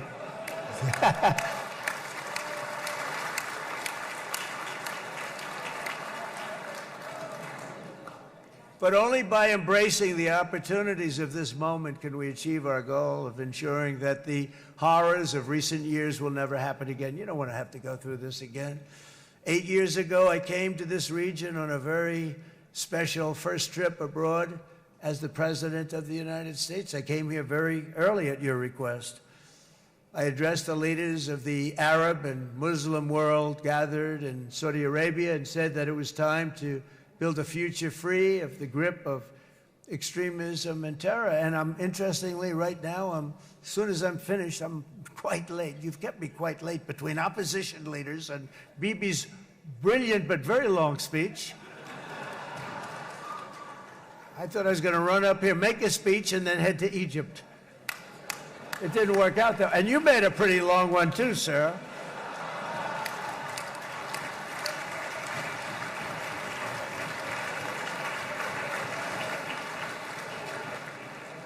But I liked what you all said. It could be worse. Supposing on top of it, I didn't like what you said. That would be no good, Ron, would it? Ron, you did a great job, by the way, Ron.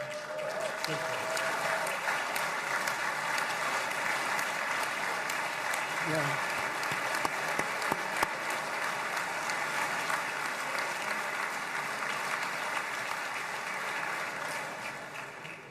So I'm going to be meeting, actually, in a little while, I'm going to be meeting with the most powerful, the richest nations, really, in the world, although now, with the tariffs, the United States is by far the richest nation in the world, as you probably have been reading. But the richest nations, most powerful nations, you know, tremendous, headed by some tremendous people in many cases. Some cases I wouldn't say necessarily I would endorse, but I will tell you some incredible people that really helped us make this all possible. So I'll be going there. I'll be quite late. They might not be there by the time I get there, but we're going to give it a shot. But the journey we started back then led to the crushing defeat of the ISIS caliphate, to the monumental Abraham Accords, and ultimately to the historic ceasefire this week, in which many of those same nations really played a very pivotal role, I have to tell you. Steve will tell you that. Jared will tell you that. Together, we've shown that peace is not just a hope that we can dream about. It's a reality we can build upon day by day, person by person, and nation by nation. And because of that, the Middle East is finally ready to embrace its extraordinary potential. You have extraordinary potential in this region. It should now be clear to everyone throughout the region that decades of fomenting terrorism and extremism, jihadism and anti-Semitism have not worked. They haven't worked. They've been a disaster. They've just killed. They've killed. They've backfired completely and totally. They've just totally backfired. Everything that you thought, take it worst case, it's turned out to be worse than that. They have not worked. From Gaza to Iran, those bitter hatreds have delivered nothing but misery, suffering, failure, and death. They've served not to weaken Israel, but to annihilate the very forces that did the most to foment this hatred. And it's really, I mean, everybody that's tried it has become irrelevant. Meanwhile, we've seen those nations that set aside their differences, reached across ancient divides, and pursued engagement are now among the most successful in the region. They're getting along with Israel, and they're doing great. And I can tell you the 4 nations that joined the Abraham Accords early on, and you'd all be doing me a favor, and I'm going to be saying this in a little while to some other friends, would love you all to, is this right, Jared? Join up in the Abraham Accords. We have to join up and get together. You can have that whole thing filled out. We had a very weak administration, worst president in the history of our country by far. And Barack Obama was not far behind, by the way.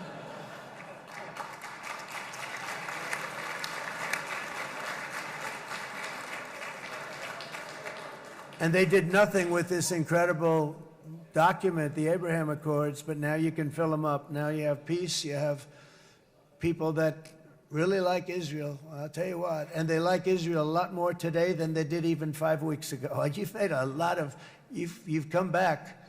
You've come back strong, because it was getting to be a little nasty out there in the world, and ultimately the world wins. You can't beat the world always. I would say to Bibi, it's now time, and he understood it better than anybody, because ultimately, you know, the world's a very big place. And I've said a lot. I said, this piece of land is very small. It's unbelievable what you've done with that tiny, you look at a map even of just, not the world, the Middle East, and you have this little dot. And think of what you've done. It's incredible. It's incredible.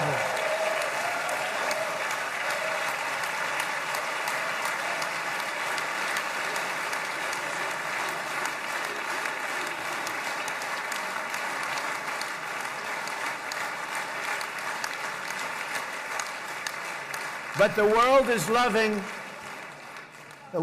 loving Israel again. And I said to Bibi, you know, the world is big and it's strong. And Ron, ultimately, the world wins. And we don't have to worry about that now. But there was getting to be a period of time over the last few months, you know, the world wanted peace and Israel wanted peace. Everybody did. Everybody did. And what a victory it's been, right? What a victory it's been. If you would have gone on for 3, 4 more years, keep fighting, it was getting bad. It was getting heated. The timing of this is brilliant. And I said, Bibi, you're going to be remembered for this far more than if you kept this thing going, kill. It would be it would not be the same. And I just want to congratulate you for having the courage to say, that's it, we've won. And now let's enjoy our lives and let's rebuild Israel and make it stronger and bigger and better than it's ever been before. We're going to do that. Took a lot of guts. And the choice for Palestinians could not be more clear. This is their chance to turn forever from the path of terror and violence. It's been extreme, to exile the wicked forces of hate that are in their midst, and I think that's going to happen. I've met some people over the last couple of months that want to see it happen very much, and after tremendous pain and death and hardship, now is the time to concentrate on building their people up instead of trying to tear Israel down. We don't want that to happen again. And the total focus of Gazans must be on restoring the fundamentals of stability, safety, dignity, and economic development so they can finally have the better life that their children really do deserve after all these decades of horror. I intend to be a partner in this effort in the sense that we're going to help and we're going to do something that became unbelievably popular. Everybody wants to be on it. It's called the Board of Peace, okay? How about that? Is that a beautiful name? Like a Board of Peace.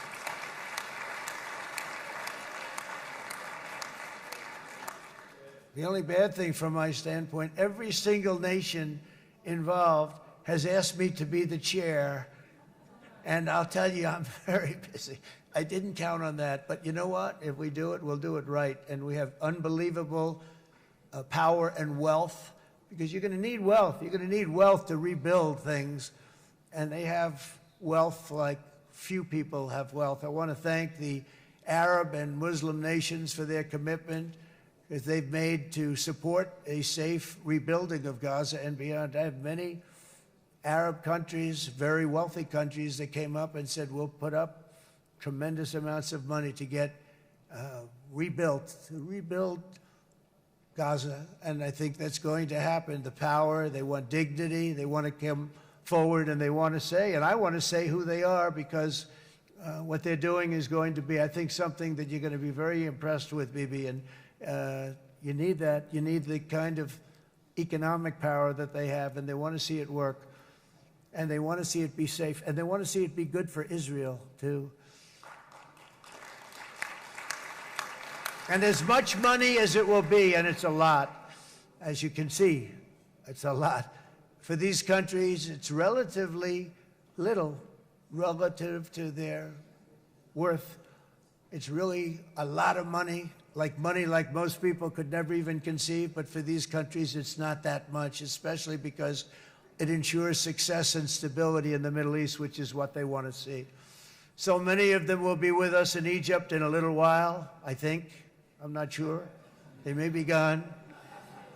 They may have taken their Boeing 747s and left. I said, what kind of a plane do you fly? 747. I said, that's a large plane. No, they may have. Steve, do you think they've left on their their brand new Boeing 747s? Or I don't know. We're going to find out soon. It's going to be a big story. There'll be 2 people left. And they'll be the 2 poorest ones.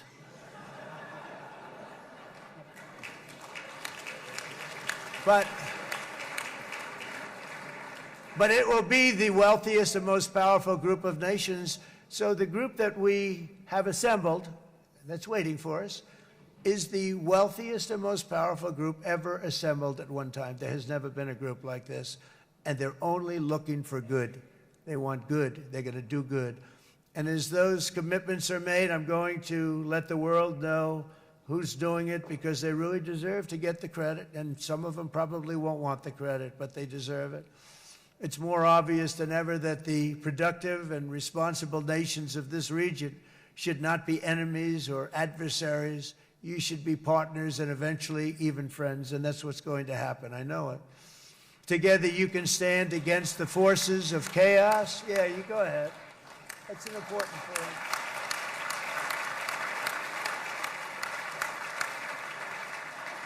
Because you can stand against the forces of chaos that threaten all of your interests, and it's always a big threat, and unleash incredible prosperity and opportunity for all the people of these lands, and that's what's going to happen. You're going to unleash numbers and success, the likes of which Israel has never been able to think of, because you're so firm, and you should be, and you've done the right thing in defending yourself. You're not going to have to worry so much about it. You've won, and now you can build, and you can do things that you never even thought possible. When you put that genius into doing something else, it's going to be something it's going to be a miracle. The miracle in the desert, it's going to be amazing. And it already is in a true sense. But it'll be wonderful when you can spend time thinking about other than war and defense and offense also. To that end, it's my firm hope and dream, frankly, that together the Abraham Accords will turn out to be everything that we thought they would. Those 4 countries were very, very brave in doing it. They did it at a very early point, and every single one of them benefits unbelievably financially. And if you noticed, even in this bad period that we just went through, they all remained a member of the Abraham Accords. They've done unbelievably well. And you know who you are, and I want to thank you. And they've stayed because of loyalty, but they've also stayed because it was really good business. They've made a lot of money being members, and you're going to all, I hope that every one of the countries that we're seeking, Jared, I hope they join quickly. No games, no nothing. Just join, get it. It's going to be a great peacemaker. It's really going to bring it together beyond anybody's wildest dream. So instead of building fortresses to keep enemies at bay, the nations of this region should be building infrastructure to weave your commerce closer together, because you've got to compete with the big world out there in commerce now. It's a different kind of competition. Instead of making weapons and missiles, the wealth of this region should flow to schools and medicine, industry, and frankly, the new hot thing, artificial intelligence.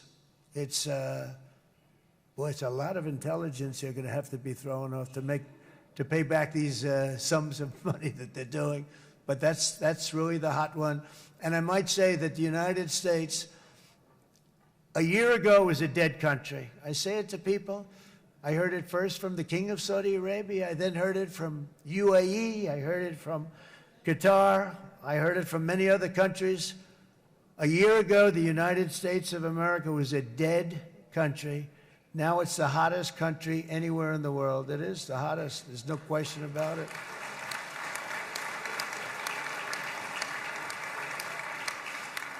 In fact, if you go back a year ago, before the election, although once we had November 5th, we became hot because people got it. I would say November 5th was a time that we became really hot. But once you go back a couple of years, if I were in charge and the country was doing what they were, nobody was going to ask me to speak. Nobody asked Joe Biden to come up and speak, I guarantee you that. And if they did, he would have turned them down, I promise you. He didn't speak. He didn't speak, and he didn't speak well. But all of the countries in the Middle East, it could have, what we're doing now, it could have happened a long time ago, but it was strangled and set back almost irretrievably by the administrations of Barack Obama and then Joe Biden. It was, there was a hatred toward Israel. There was an absolute hatred. The setbacks really started when President Obama signed the Iran nuclear deal.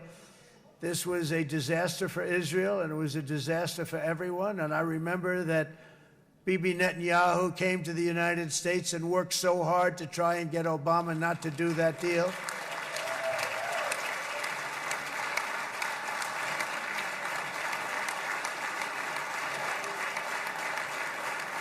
He worked so hard. But it was like talking to a wall. I remember him telling me it was like talking to a wall. They wanted to go with Iran. They chose Iran, frankly, over a lot of other good nations, but specifically Israel. And that was the beginning of a very bad period of time. You had Obama go out, and the Iran nuclear deal turned out to be a disaster. And by the way, I terminated the Iran nuclear deal, and I was very proud to do it.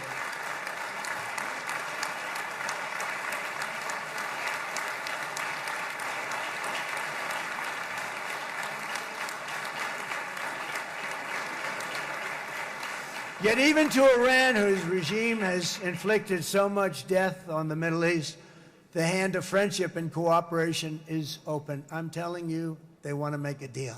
That's all I do in my life. I make deals. I'm good at it. I've always been good at it. And I know when they want. Even if they said, we don't want to make a deal, I can tell you they want to make a deal. All right, they do. They want to make a deal, and we're going to see if we can do something, because this is crazy what's happening, and we're not going to have this anymore. Neither the United States nor Israel bear the people of Iran any hostility. We merely want to live in peace. We don't want any looming threats over our heads, and we don't want to even think in terms of nuclear destruction. It's not going to happen, never will happen. There's nothing that would do more good for this part of the world than for Iran's leaders to renounce terror, stop threatening their neighbors, quit funding their militant proxies, and finally recognize Israel's right to existence. They have to do that. They have to do that. And to Iran, and as you know, this is not said out of weakness. There's no weakness. But I'm going to say this, that we are ready when you are, and it will be the best decision that Iran has ever made. And it's going to happen. It's going to happen.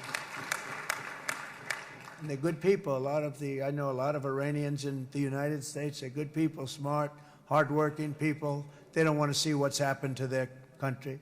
The story of fierce Israeli resolve and triumph since October 7th should be proof to the entire world that those who seek to destroy this nation are doomed to bitter failure. The state of Israel is strong, and it will live and thrive forever.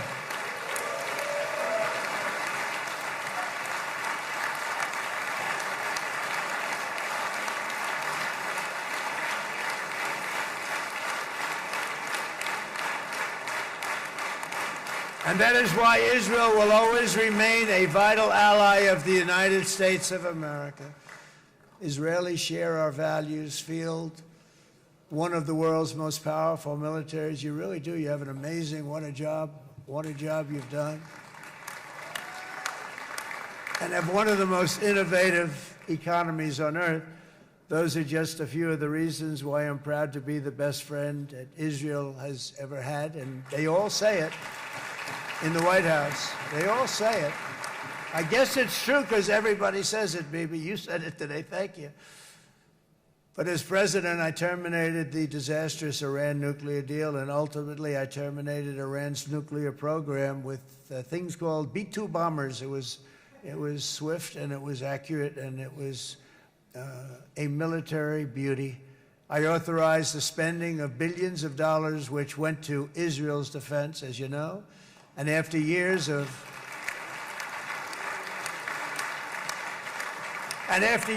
broken promises from many other American presidents, you know that, they kept promising. I never understood it until I got there. There was a lot of pressure put on these presidents. It was put on me too, but I didn't yield to the pressure. But every president for decades said, we're going to do it. The difference is I kept my promise and officially recognized the capital of Israel and moved the American embassy to Jerusalem.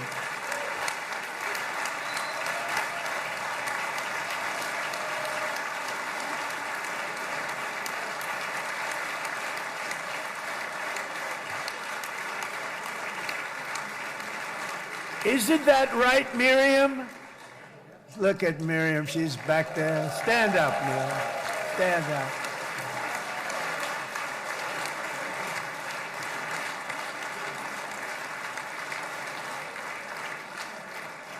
Miriam and Sheldon would come into the office. They'd call me. He'd call me. I think they had more trips to the White House than anybody else I can think of. Look at her sitting there so innocently. She's got $60 billion in the bank, $60 billion. And I think she's saying no more. And she loves Israel, but she loves it, and they would come in, and her husband was a very aggressive man, but I loved him. He was a very aggressive, very supportive of me. And he'd call up, can I come over and see you? I say, Sheldon, I'm the president of the United States. It doesn't work that way. He'd come in and would do. But they were very responsible for so much, including getting me thinking about Golan Heights, which is probably one of the greatest things to ever happen to Israel.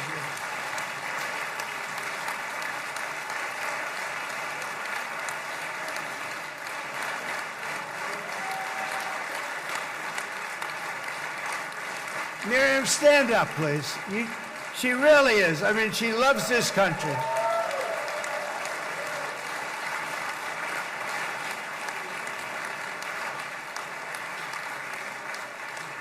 She loves this country. Her and her husband are so incredible. We miss him so dearly. But I actually asked her, I'm going to get her in trouble with this, but I actually asked her once, I said, so Miriam, I know you love Israel. What do you love more, the United States or Israel? She refused to answer. That might mean Israel. I must say. We love you. Thank you, darling, for being here. That's a great honor. Great honor. She's a wonderful woman. She is a great woman. I've always stood for the people of this community, and I always will. I'll always be with you. I'm always going to be with you. I guess maybe something could happen to change my mind. Somebody that's really stupid gets into office and wants to do really bad things, but that's about it. We don't think we're going to have that happen. I hope we're not going to have that happen. And this man is a good man right here. These two men are good men right here.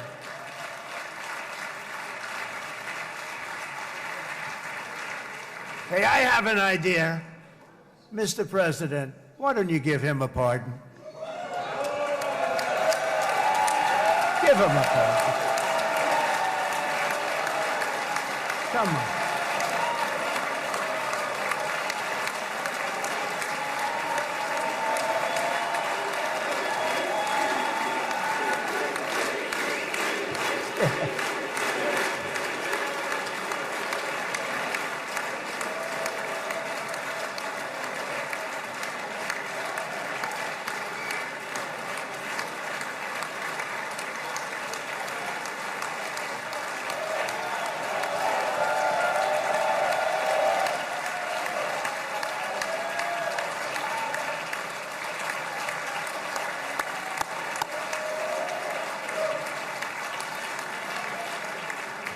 By the way, that was not in the speech, as you probably know. But I happen to like this gentleman right over here, and it just seems to make so much sense. You know, whether we like it or not, this has been one of the greatest wartime presidents. This has been one of the greatest wartime presidents. And cigars and champagne, who the hell cares about that?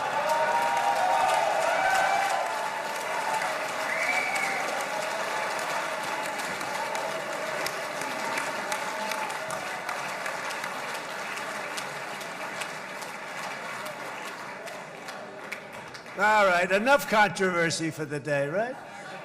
Actually, I don't think it's very controversial. So, you know, I mean, I see so popular. You are a very popular man. You know why? Because you know how to win.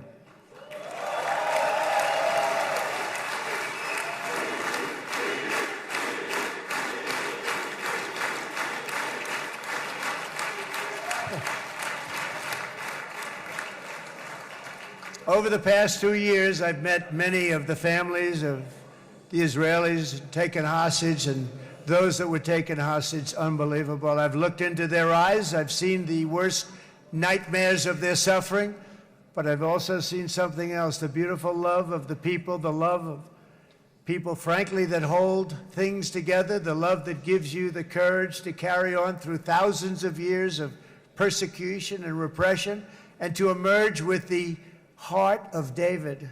It's the heart of David.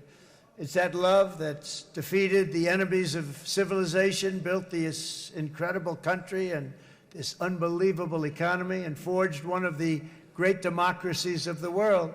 That is why it's a true honor to stand here today and address this assembly in your ancient and eternal now capital, Jerusalem. I'm proud to have helped in that regard. This city and this nation stand as living proof that a much brighter future for this entire region is truly within our grasp.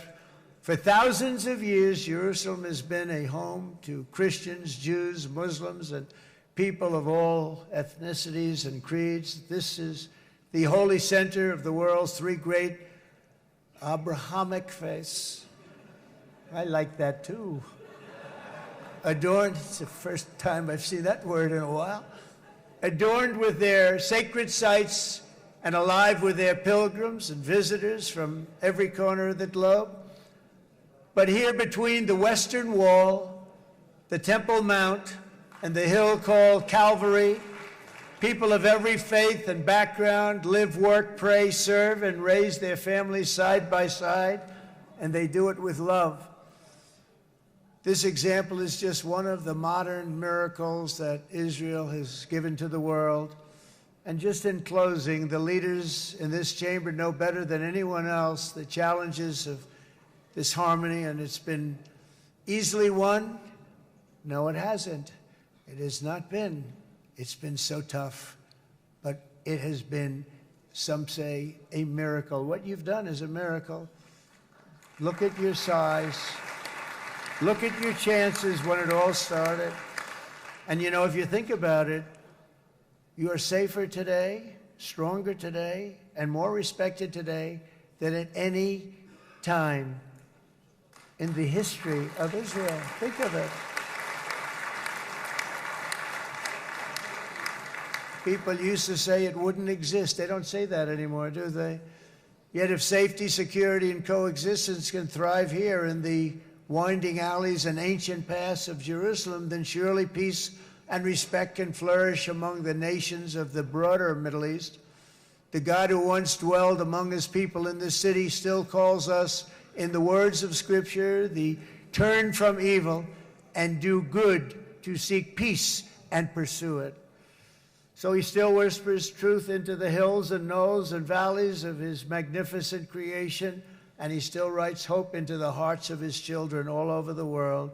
And that is why even after 3,000 years of pain and conflict, the people of Israel have never given up from the threats of Zionism, from all sorts of threats. You want the promise of Zion. You want the promise of success and hope and love and God. And the people of America have never lost faith in the promise of a great and blessed future for all of us. From the very first day that modern Israel was founded, we have stood together through thick and thin of setbacks, and through victory and defeat, through glory and heartache. We have built industries together. We have made discoveries together. We have confronted evil together, and we have waged war together. And perhaps most beautifully of all, we have made peace together. And this week, against all odds, we have done the impossible and brought our hostages home.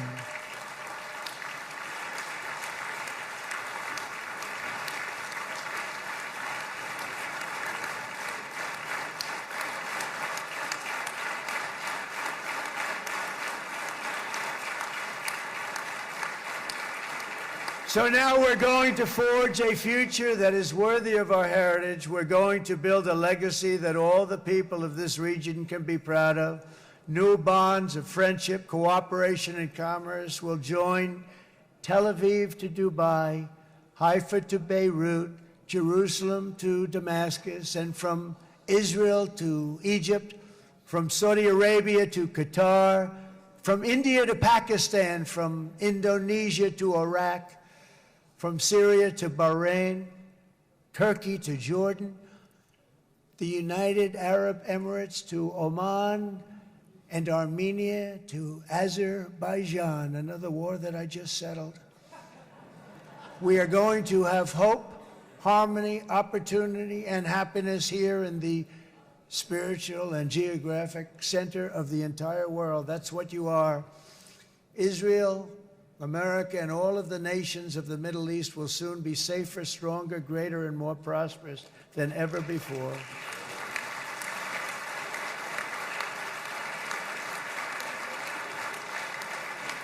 And I want to thank you all once again for this exceptional honor. This has been truly an honor. It's seldom that a president is invited to do this. And I love Israel. I'm with you all the way. You will be bigger, better, stronger, and more loving than ever before. Thank you very much. God bless you. God bless the United States of America. And God bless the Middle East. Thank you, everybody. Good luck. Thank you very much. Thank you.